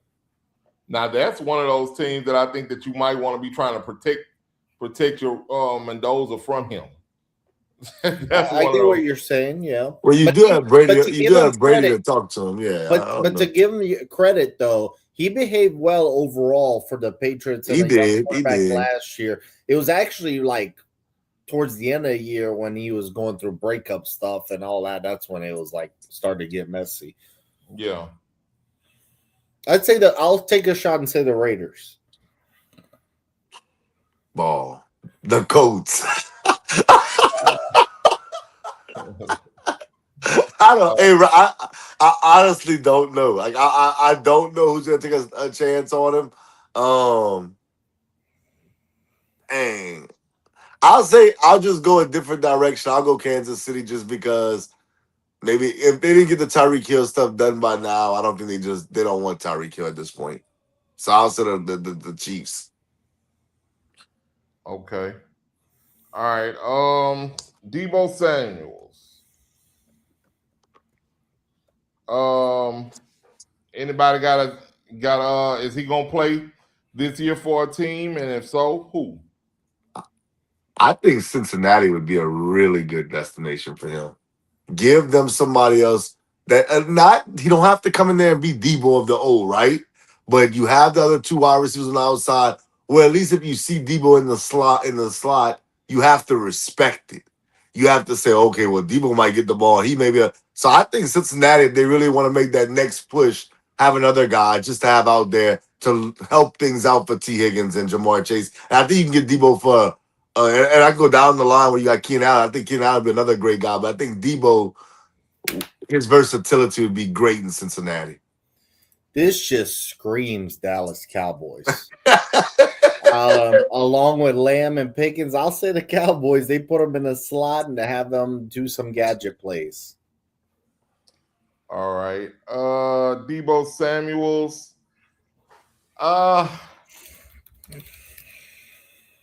I'm saying this, and it makes really no sense besides just me saying something. The Saints. Let him replace Taysom Hill. He can basically do what Taysom did besides line up at quarterback. Line him up in the backfield.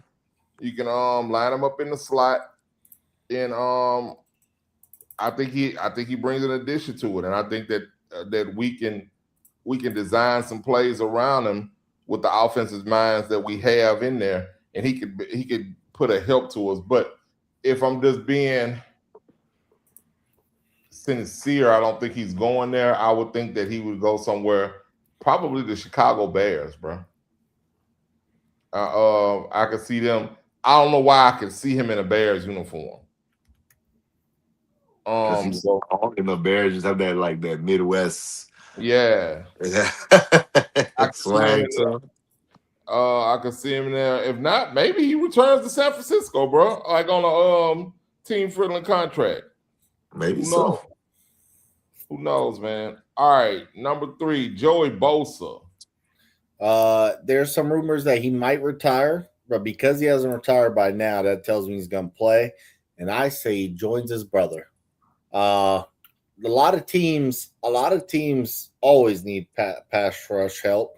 You don't need to play all 4 downs. Give Bosa first and second down or just straight third downs. He'll make an impact as long as he's healthy. I say he joins the Niners. Okay, I'm gonna actually kind of shock y'all a little bit with the one I'm going with. And you don't have, I mean, he's not a guy that's necessarily a free agent. He kind of retired. But I'm gonna say Bosa along with Aaron Donald go to the Rams, and they add more pass rush help.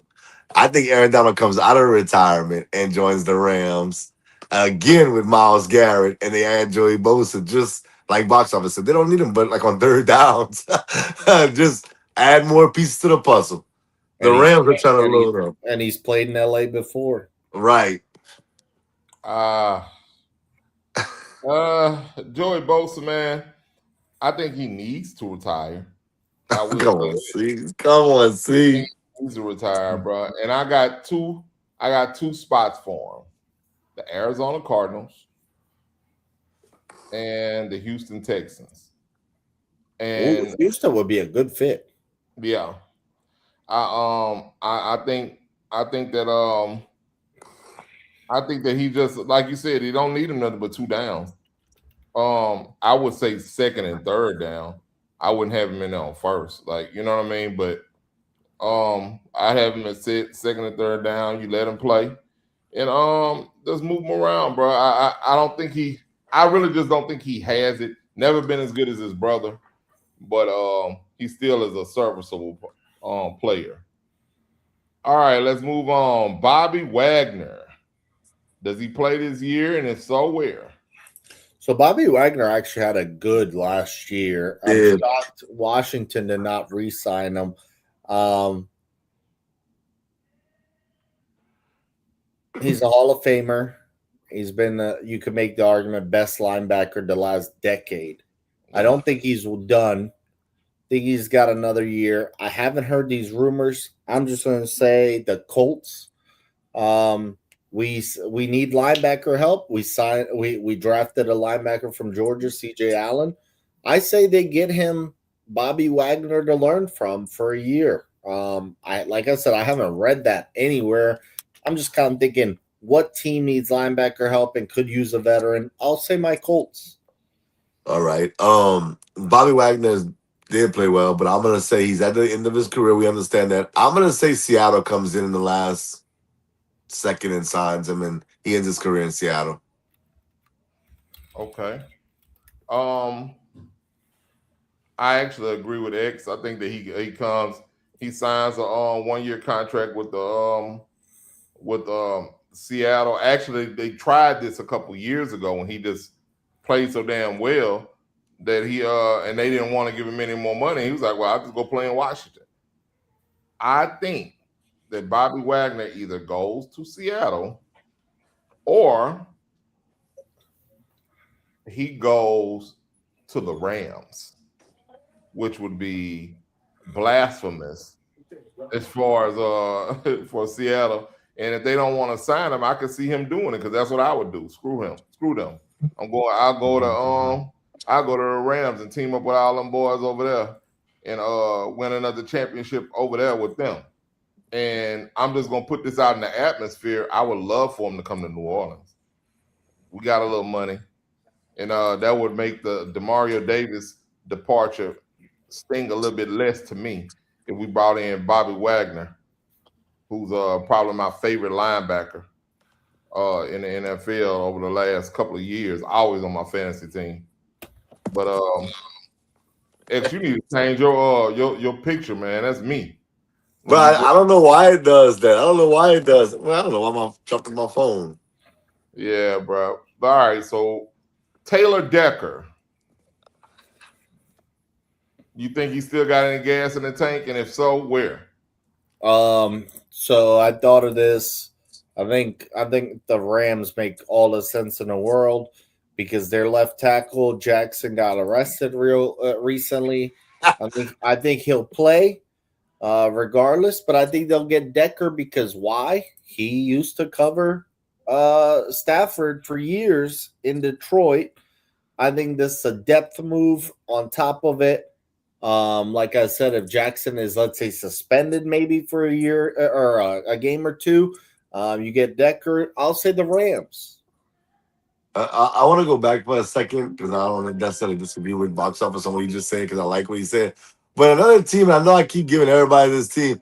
I don't know why Cincinnati don't try to get somebody like Bobby Wagner. They need smart players on defense, bro. They're just not a smart franchise. So I want to throw it in there, bro. I don't know what, bro. Whatever. Okay. But, but every defensive player on this list, which I think that every defensive player on this list, Cincinnati have been signed by now. Right, yeah, They bro. should- Cincinnati got to work on that defense, bro, for sure. Taylor Decker, I could definitely see the Rams. I'll just throw a different team out there just for the heck of it. I'll say for depth help, not necessarily a starter. I'll say Baltimore. Just add more depth. They want to run the football. They'll just add more depth. I think the rest of the guys that I'm looking at your list, see, I think they're more depth help or third guys. Yeah. Maybe hot, maybe if somebody one person's healthy, maybe they're a second, but for the most part, depth and third guys. All right. So my Taylor Decker, I think, goes to the Jets, bro. Okay. Like I just to see them signing him.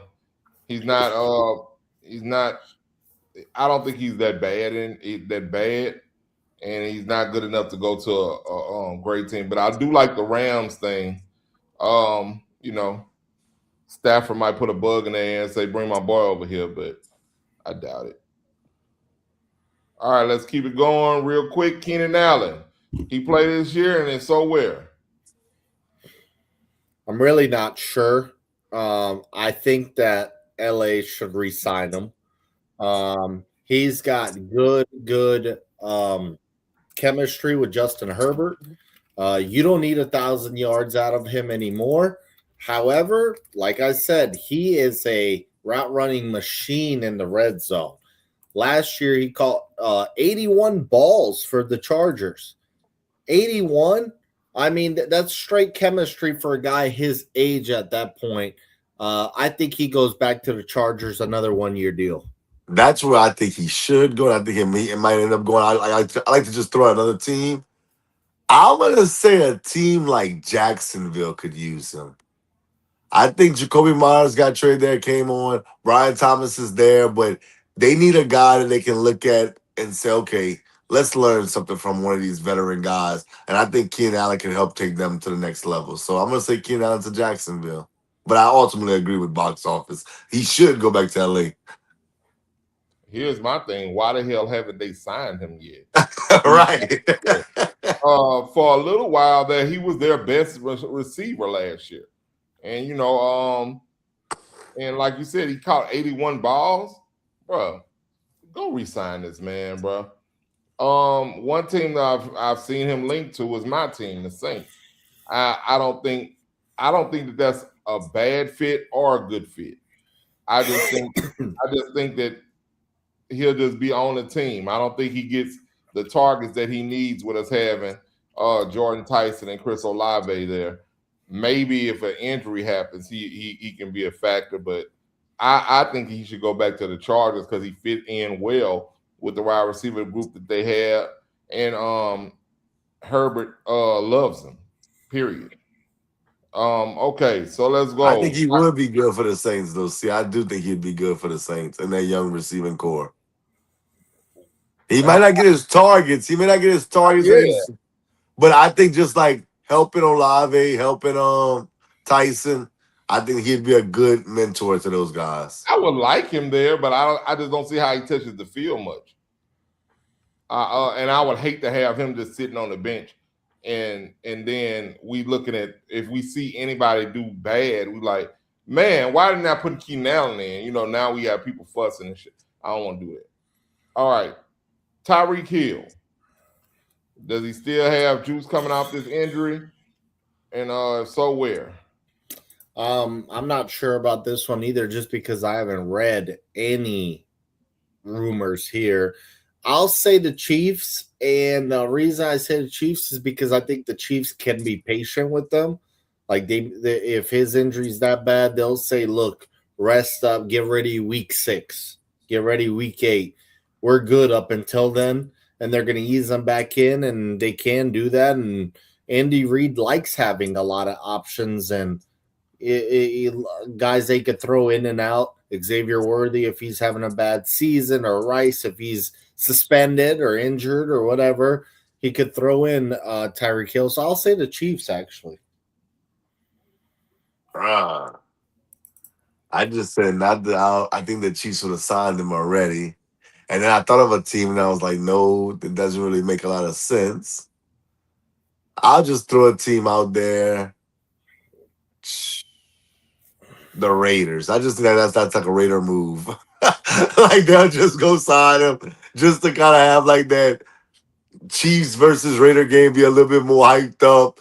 Sell a little bit more jerseys. I'm gonna go Raiders. Help Brock Bowers as far as underneath have a little bit more single coverage because if Tyreek goes deep, it helps Bowers out. So yeah, I'll go Raiders. Okay. I'm going Chiefs, and there's a variety of reasons. I think that he never wanted to leave. He just actually left for the money, and they didn't never want him to leave. Andy Reid didn't want him to leave. Mahomes didn't want him to leave.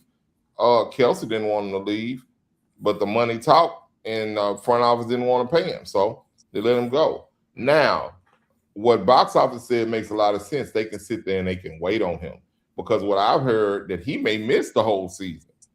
And if he doesn't miss the whole season, they can wait till week 10 for him to come. And Andy It might Reid, be out of there by then. nah, bro, I doubt it. Man, the Broncos and the Chargers are gonna be good, bro. You tripping? Bro, stop talking about the Chargers, X. It ain't gonna Bro, happen. the Chargers, what are we talking about? It ain't The gonna Chargers are trash? No, They made bro, the they're not. Bro, he's Not- wild. They're not going to be better than the Chiefs, bro. They were last year. Bro, you They tripping, were bro. last year. They won't be this year. They I don't told have. They don't have. y'all The, keep sleeping on the Chargers. I don't know why you sleep on the Chargers so much, bro. bro, it's not gonna happen, bro. But I think that the Chiefs can wait on him to get healthy, and he'll fit in. He can get his number 10 back. And they can rekindle their old love affair over there in Kansas City. All right, next, number 8, Big Cam Robinson, straight out of Monroe, Louisiana. Does he play again this year, or and if so, where? Cam Robinson, go check if you're eligible for UL Monroe because Come on, your man. NFL career is over. I'm kidding. Somebody's gonna grab at least for a depth move, something like that. Last year you went to the Browns off a trade. I don't know. I'll say the Raiders. Someone like that needs some depth there at that position. Big men, they're always going to stick around. He'll sign the Raiders, and it'll be probably his last year in the NFL. Yeah, I think it's a depth move. I'll say the Chargers just because the Chargers have had issues on the offensive line. Maybe they'll just hope that they can have a little bit more depth this year. So I'll say the Chargers. I got 2 teams for you. I say the Texans first off. I think he had a previous stint in Houston.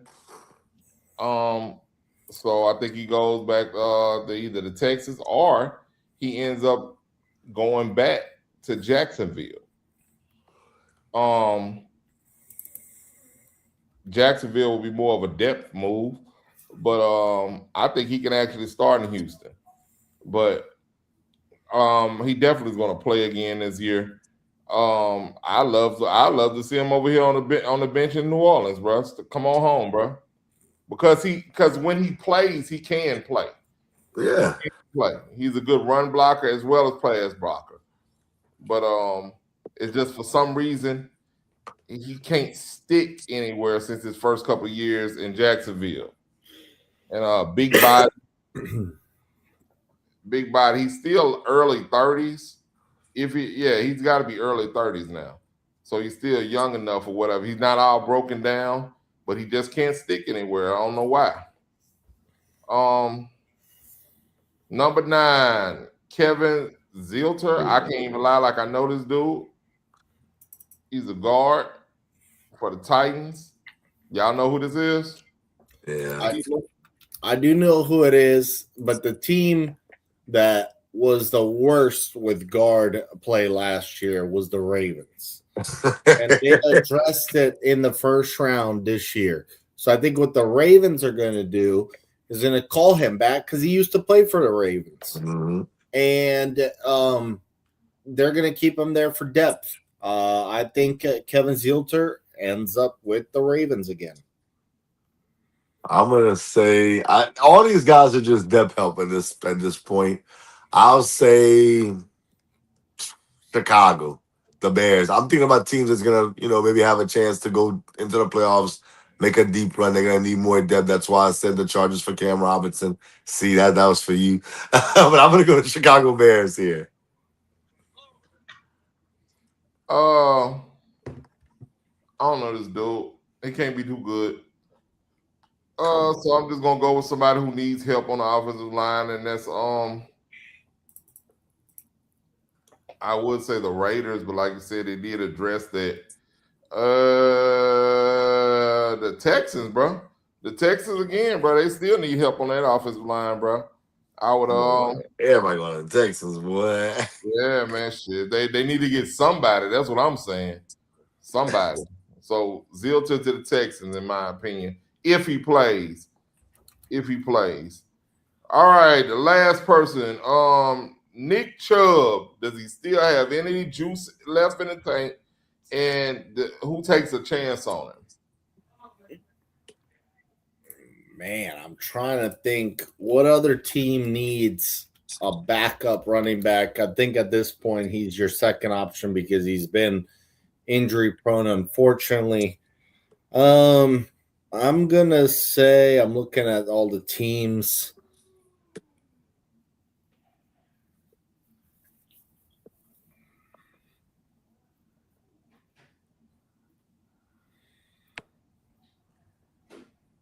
Something tells me Minnesota. Okay. I think he ends up in Minnesota.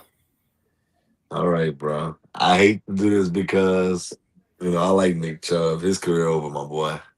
No, nobody signed Nick Chubb, bro. It's unfortunate because it is an injury type situation. He's getting up there in age, and I know he's not the oldest guy in the world. But running backs, once they get past that 25, 26 mark, it's like something just happens, bro, to their body, and you can't trust them unless there's some guys that's an anomaly. We understand that, but Nick Chubb, bro, it's over. I think he's gonna, try to stay ready, and maybe a team will come calling if they have an injury.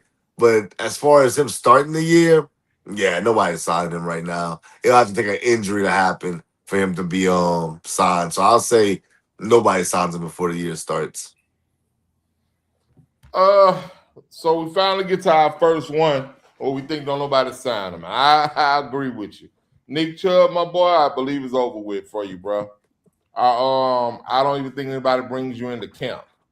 I look at him and I start thinking about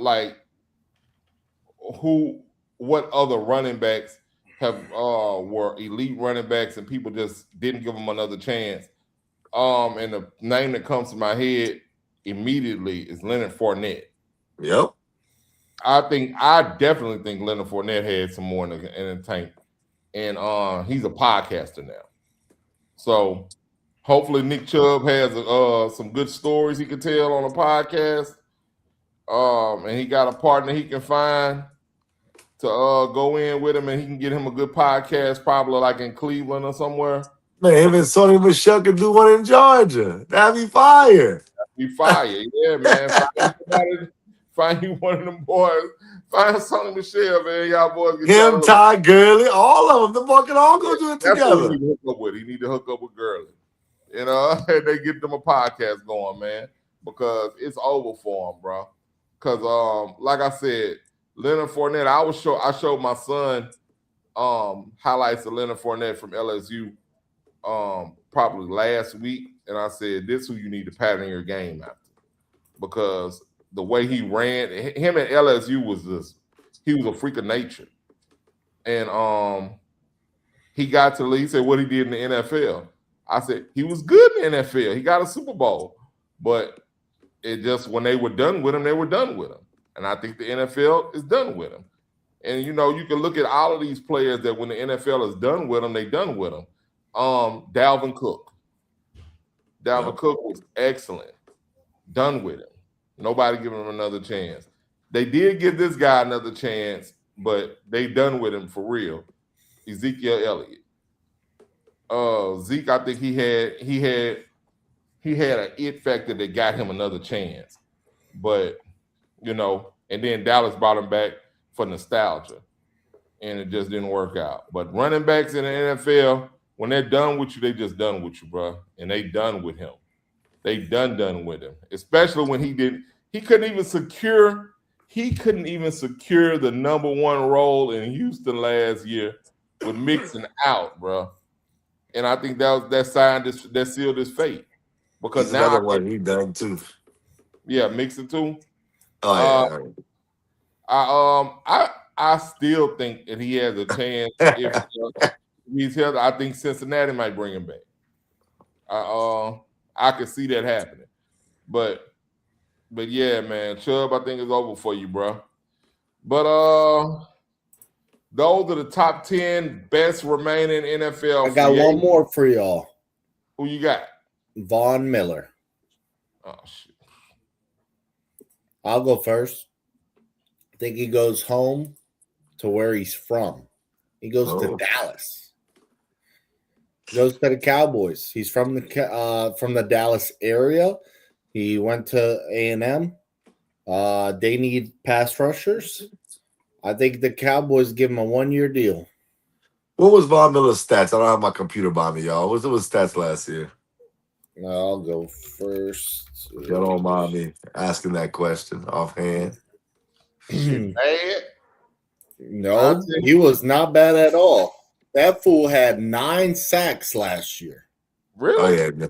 If he had 9, then I'm gonna say, look, I changed my whole mind because I felt like he was okay, but I didn't know how okay. I was like, was he good okay or bad okay? Like me trying to hype him up, saying That he was okay. Very solid for him. Yeah, that's not bad. Of course, I'll go. If they don't get Joey Bosa, the Rams are trying to build like this super team, I feel like. But if you don't go there, I'll say a team like, I like what you went with as far as Texas. I'll go Houston. I think Houston are trying to make that push. That'd be a good fit. And he gets to play for a contender. Right. I think his days of playing for contenders is over with, and he ends up in the Jets. I think he ends You up. might as well retire, then, my boy. I think he ends up and that'll just show that he just really wants to play. He either ends up at the Jets or the Raiders, bro. He's gonna be at a bottom You dweller. might as well retire, bro. Yeah, I agree. I'll play for them, bro. yeah, and like I said, I think that he just, if he wants, that'll show that he really wants to play still. He can't be hurting for money, not yet. No, not in. even close. No, not behind. Yeah. So if that means he just still wants to, that means he wants to still play and he wants to still start. Okay. But that's our 11 free agents. What we got? That's it.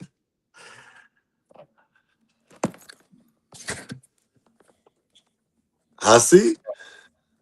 Oh yeah, I mean that's all I got, bro. That's all I got. Outside of yeah. I don't know if X saw it. I put a reel in the group chat last night. I definitely didn't see it. It was in the group chat. Well, why you get it up there? Let me ask a question before we get it before we get out of here and you put it up there. Man, I want to ask box office, man, bruh. Conor McGregor, bro. Before we get out of here, oh dog, I'm so glad you brought that up. Oh, is it like okay? Like I'm gonna be honest. Let me go first. I feel bad though, bruh.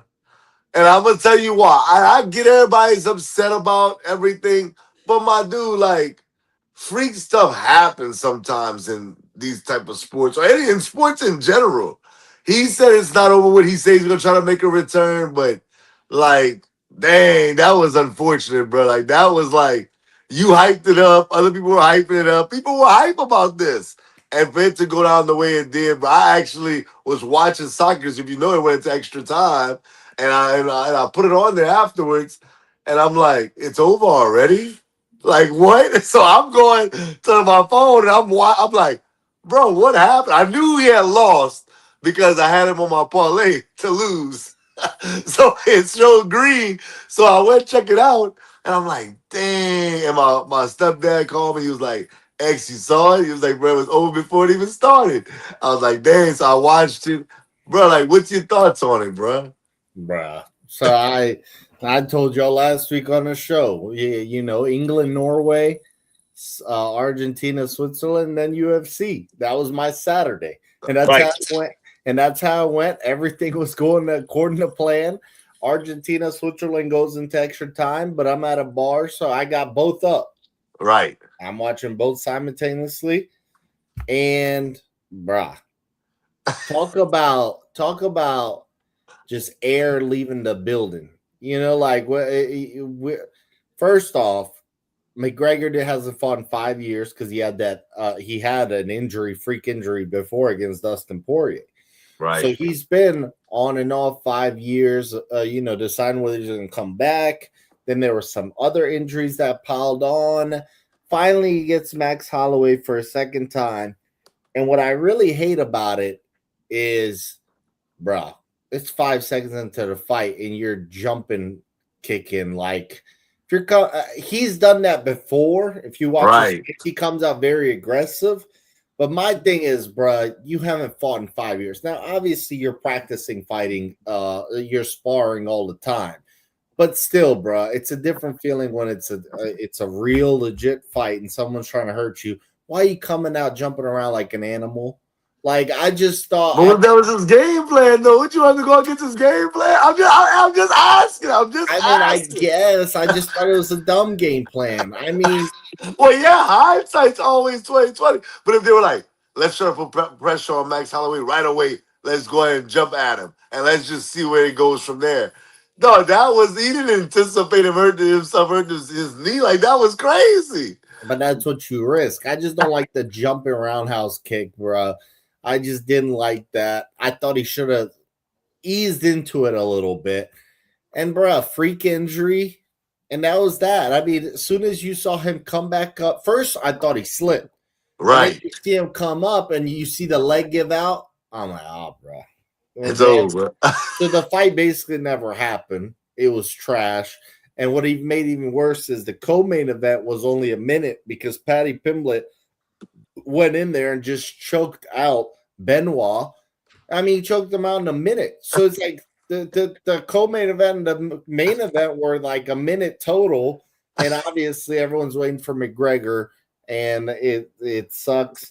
Now he's got one more fight on his UFC contract. All right. He tore his ACL, bro. That's a year recovery. Right. By the time he goes through training camp, by the time he loses weight, he's not going to fight for another 2 years. He should not fight. I think this should be it.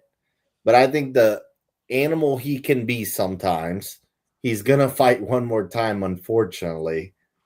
And it's going to be 2 years from now, bro. But I wish this was the end, because once the injuries start like consistently being the story, it's time to wrap it up, especially in that sport. Right. Right. I think he'd be great as far as commentary, bro. Like, I think like he should really, like, this whole year while he's rehabbing, like, really learn how to deal with media, like do like media work. I think he would be great at that. He would, but I think he's a little too rich for that. Like, he might not have the patience for it. I mean, bro, for that fight, he earned $30 million in like 10 seconds. Lord. But like what you said, but like think about it, like Roy Jones is a commentator now. He made a lot of money in boxing. Yeah, he was big time. Yeah. That's what I'm saying. I think he would do so well, bro. Like, dare I say, he might be a better commentator than he was a fighter, bro. That is crazy, but maybe it sounds crazy, but he might actually be. Yeah, like I said, it just depends if he's too rich for it. Like, he might say, man, I'm too rich. I don't care to commentate enough. Right. You know what he need to do, bro? Come on, Steve. Yeah, bro. He need to retire. He need to be a manager, bro. They need to start letting boys be like, he needs to be like Jimmy Hart, Bobby the Brain Heenan. Paul Heyman. Right, y'all crazy, man. Y'all see? Yeah, that's what he needs to do. He needs to be the Paul Heyman of the UFC, bro. And I know that they don't have those right now. They don't have it. They trying to act like they not like wrestling, but bro, that's what he needs to do. That if I'm what's his name? Dana White.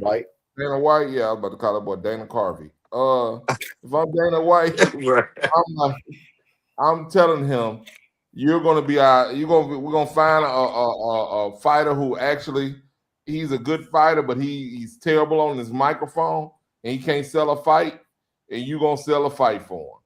You're gonna do this, you're gonna help us sell each one of these people, you're gonna help us sell these fights, man. And that should be his job. That should literally be his job moving forward, man. But I was gonna get on box office. This what you telling me I need to watch instead of boxing, bro? Hey man, freak injuries can happen, bro. But yeah, it sucked to see that happen. That reminds, like I looked at that, I was like, bro, I didn't see it, but I actually was just about to turn it on. I was literally just about to turn it on, and it came over my phone that he had gotten hurt and lost. I was like, bro, dog, what? So, of course, I'm waiting to see highlights, and I'm like, dog, this dude here, bro. and then they showed, now they got all this footage going around of him practicing that damn kick before the fight or whatever. And I'm like, bro, I understand. They don't have nothing to do with they. I don't know what they're trying to insinuate by showing him practicing that kick before the fight. They're like, this is him practicing that same kick before. No, but some people were saying that he hurt his knee before the fight, and I'm sitting there like, no, he didn't. I don't think so either. There's no way he steps in there. Right, exactly. Like if he got actually hurt, there's no way he's a dumbass and jumps in the air. Right, exactly. Like I could see him still trying to fight and just box, but there's no way he's a dumbass and just goes and then runs. Yeah, that's what I'm saying. I'm like, why would he do that? Way. I think it's just a freak injury and it's unfortunate, bro. Exactly, I agree. Yeah, dude who he's fighting, he's like, and then I'm on top of him and he's hurt. He's like, he said McGregor's still talking about, come on, fight. Yeah, but that's why I like McGregor, bro, because he just don't give a damn. He's a dumbass. That's why. But yeah, man, that's unfortunate. But he needs to go ahead and give it up. Unfortunately, as an athlete, sometimes your body fails you, and no matter how hard you train, because I know he trained hard. I know he trained hard. I believe he thought he was in shape and ready. And as soon his last two fights, he's lost via injury. And in the Dustin Poirier fight, he was losing that fight anyway. But this one, he didn't have a chance to be losing or winning this fight. So I think he just needs to accept that his body's failed him and go ahead and let it go. All right, real quick. I put this in there and I said we have to pray for the youth. Check it out. 25. Okay. All right, Charles. Kansas City used to have a good running back. What the fuck?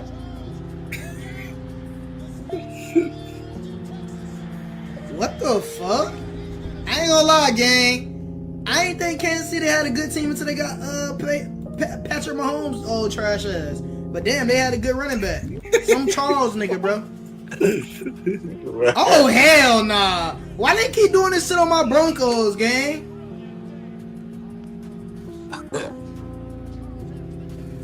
Wait, this little nigga shifty, gang.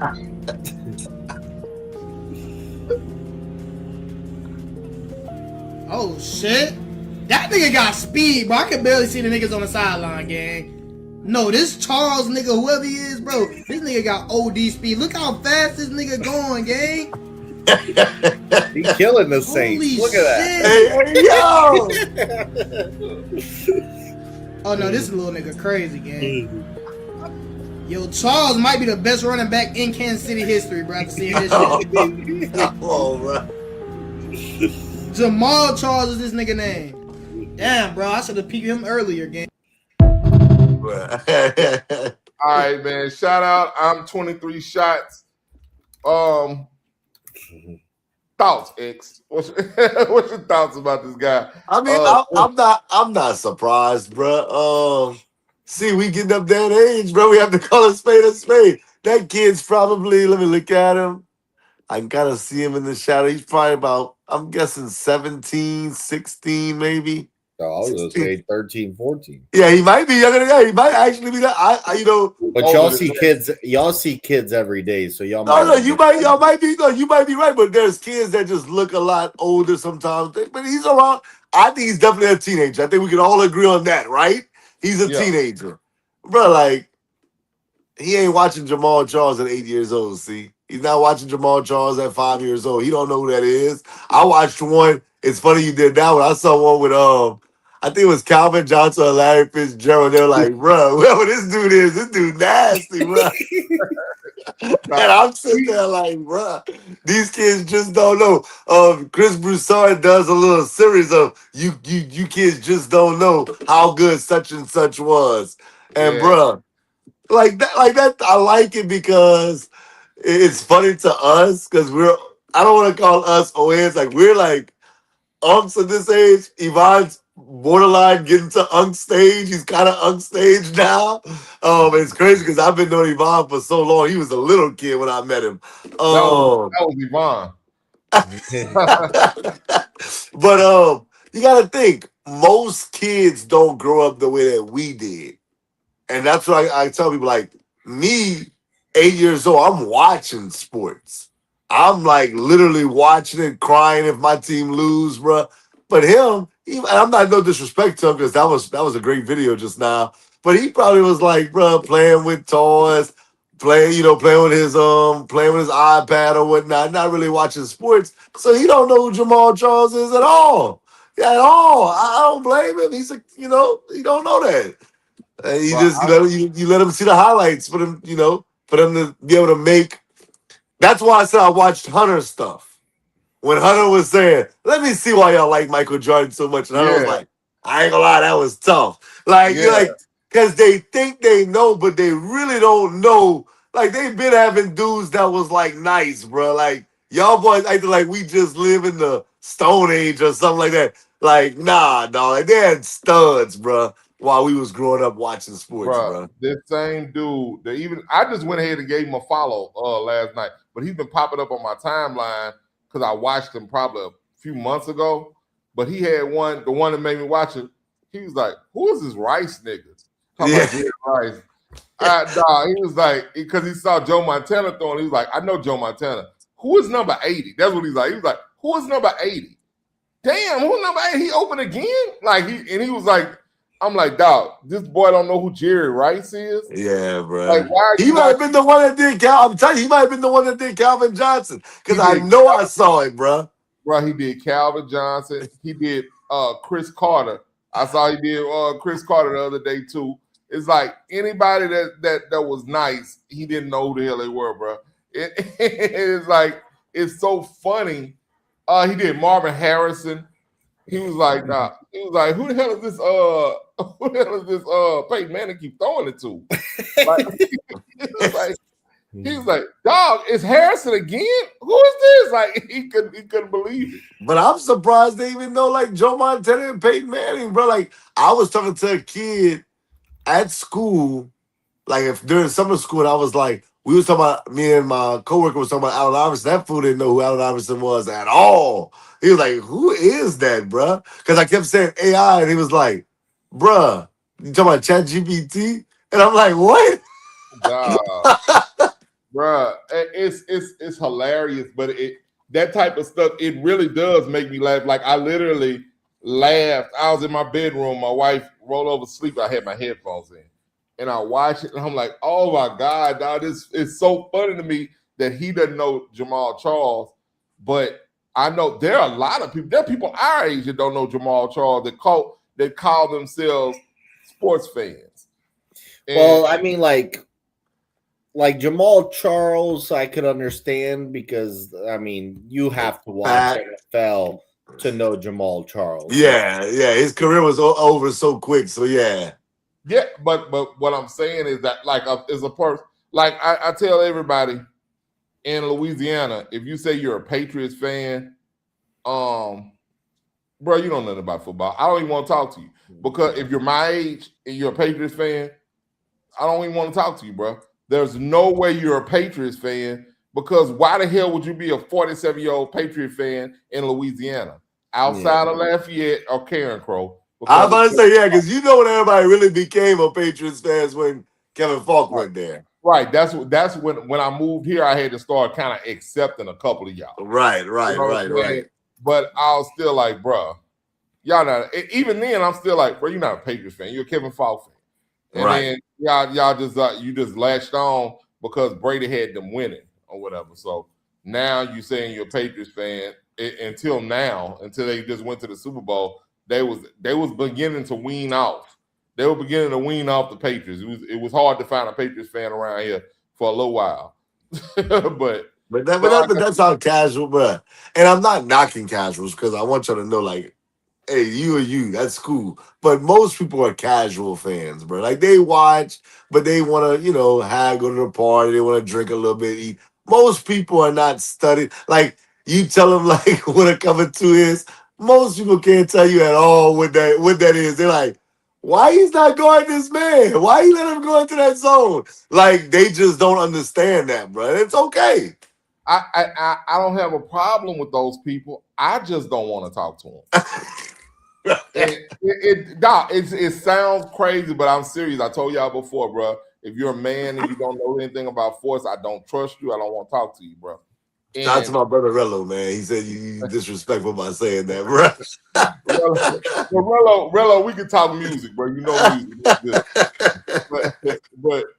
But I mean, it's just like what bothers me is when they try to chime in, and a person, a casual, when they'll try to chime in on a conversation that they don't have enough knowledge. I know y'all exactly. I know exactly what you say. I know y'all all get this when they be like, "Bruh, Anthony Davis played for the Wizards. I thought he played for the Pelicans." Like some stuff like. I can't stand it, bro. Like they're years behind. Yeah, like they're not even close to it, bro. They're like way off. Nah, I hate that, bro. I hate that, man. They are even not even knowing. Like I can excuse not knowing who won the Super Bowl last year or the year before, but you don't know who won it this year. Yeah, you gotta know. Yeah, that I get what you're saying. I get what you're saying. Why don't you know who just won the finals? Why the hell are you talking to me about any sport? But everybody should know that. I don't even care if you're a casual. You should know that. As crazy as the New York fans was going, bro. That's what I'm saying. It makes me question: do you know anything about sports? Period. Because what is your algorithm doing? I know you got social media. If you don't know the Knicks won the finals, bro, what is on your algorithm? Or like, what are you doing when the finals is on? Like, what are people doing these days? Like, what do y'all watch at night? Like, yeah, bro, is you watching Love Island in the final zone? Man, what the hell is wrong with you? Like, I don't want to see. I don't. Yeah, man, my girl. Nah, I don't even hear that, bro. I don't even want to hear. That's how we feel about UC not watching the World Cup. Like, what are you doing? And we know you're not doing anything else. Like everything else, bro. I'm doing everything else, bro.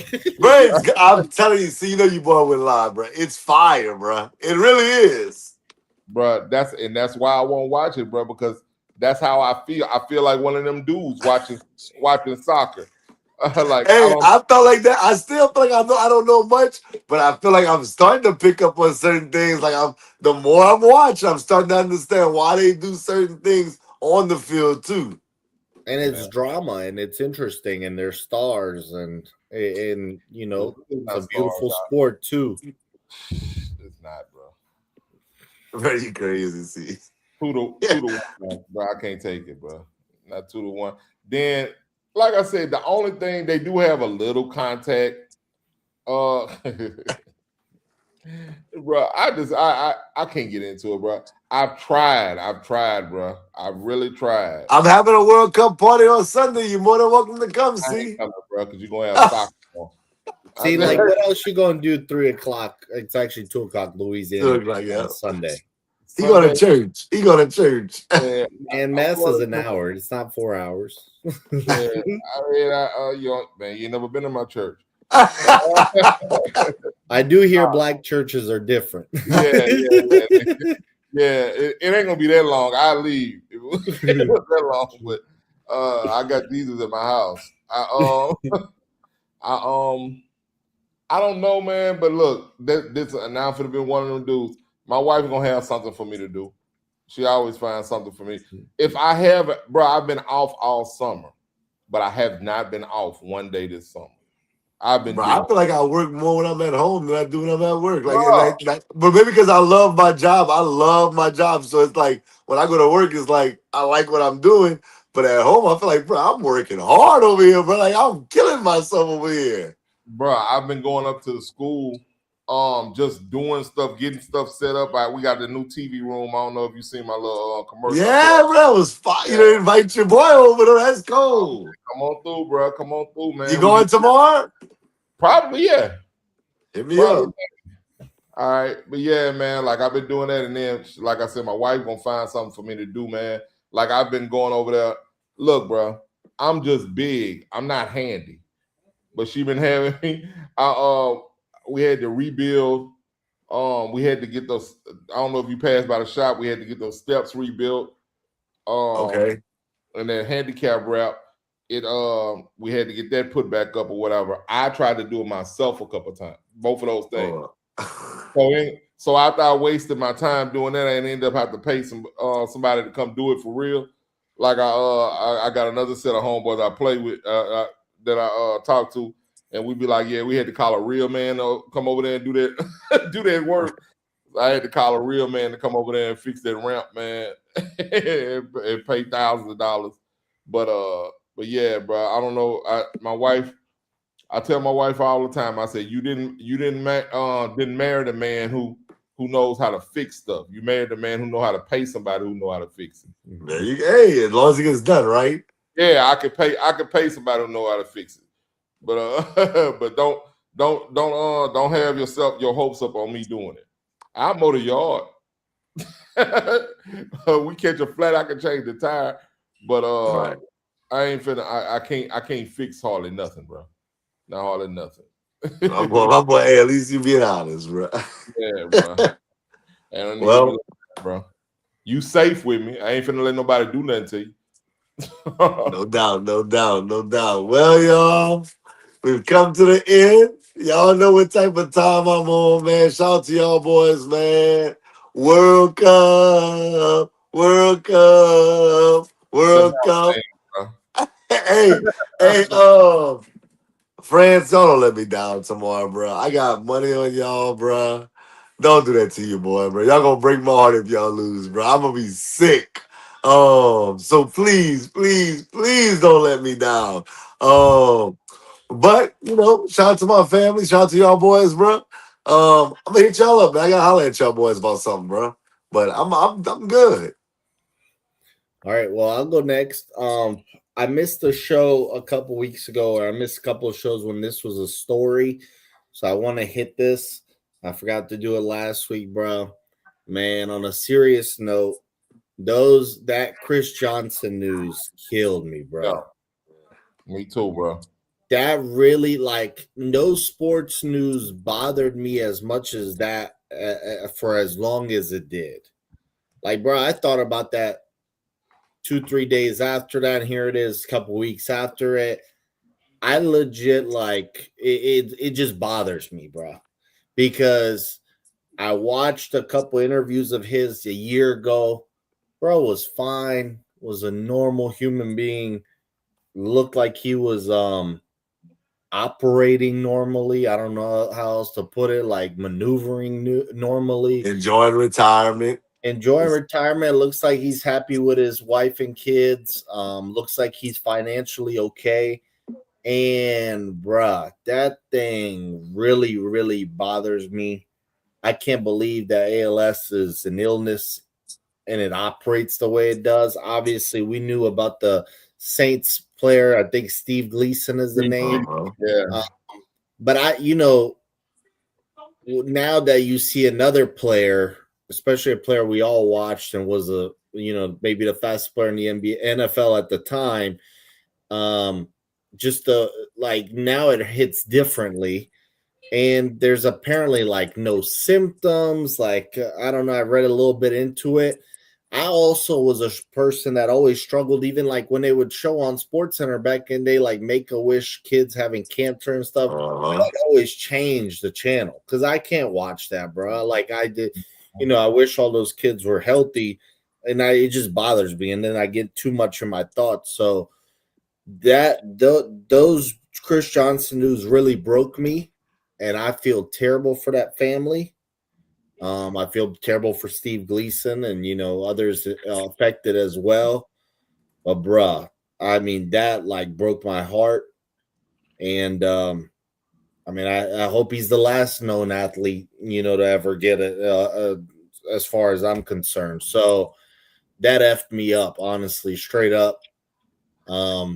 And the crazy part is then I watched a video pop up on my algorithm a couple days after that where he basically first was told by the doctor, so he was still physically okay, but they told him, your body's going to start shutting down, let's say 9 months from now. And he was like breaking the news to his kids. I mean, bruh, like I don't know. And apparently like he mentally is still the same. But the only thing functioning is like his eyes, and in terms of a physical standpoint. So I know I clown around a lot on here, and me and C always argue, and some things I'm serious about and some things I'm not. But one thing I'm not ever going to be serious about in terms of like, offending somebody or something like that is health, bruh. Health is all. My parents always used to say, bruh, we could be financially down. We could, I don't know. We could lose our jobs. We could do this. We could do that. As long as our health's okay, we can handle everything. And it really is down to that, bro. I mean, look at Chris Johnson. He made, I think, over $40 million. If he saved 50%, he should be good for the rest of his life. And it doesn't matter because he can't pay this to go away. His family's going to be fine, but they're going to still have to watch him to be the way he is, or he might unfortunately be gone in a couple of years because of it. So it's just, I'm heartbroken. I mean, there's no other way to put it. I'm heartbroken. I wish the family at least a positive mindset.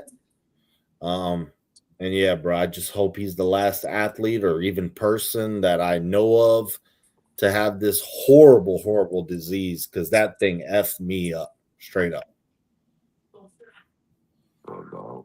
Yeah, man. I saw that too, and it does hit you.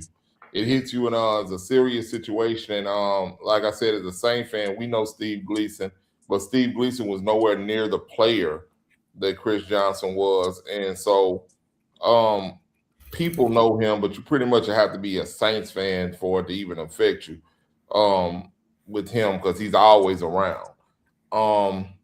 And to see Chris Johnson like that, because when it originally went on my came on my phone, I was like, oh man, that sucks. And I thought it was just he was like just telling people that he just got diagnosed. And the next thing I saw, they showed it was a video of him. I think it was on Sports Center. They were interviewing him talking, and he was using the thing with his eyes. And it was like that was like one of the saddest things in the world. And then I saw his beautiful wife right there with him. And I was like, I know that has to be hard. It has to be torture for him and her. You know what I mean? And when you get married to somebody, it is to death do you part, sickness and in health. And you just really hope that the sickness doesn't come like that. And that you, like I said, it's probably hard I know it's hard for both of them. Him actually going through it and her having to go through it with him. And and he's still fairly young. They're both still fairly young. So going from being a big football player to now you can't move any of your body is like a is it's probably that's the nightmare. Like you're trapped. I've heard people describe it as being trapped inside your own body, and that's something that's really devastating to see. The only comparison I have that is even close to me, when I play. Well, I didn't play with him. He was a year older than me. He broke his neck. A guy named Damian Cummins. He broke his neck. He was in ninth grade, and I was in eighth grade. He broke his neck, but he still continued to go to the school, and he was a quadriplegic. He became a quadriplegic, and he's in all my team pictures or whatever. He still had his number. Damian Cummins, number 35. He he Damien, like I said, but he could still move his neck and talk or whatever. He could move it, he could move his head or whatever. But like that was hard watching him as a kid. So, like I said, you think about as an adult and having all that type of success with your body and having to live the rest of your life without your body, that's gotta be devastating.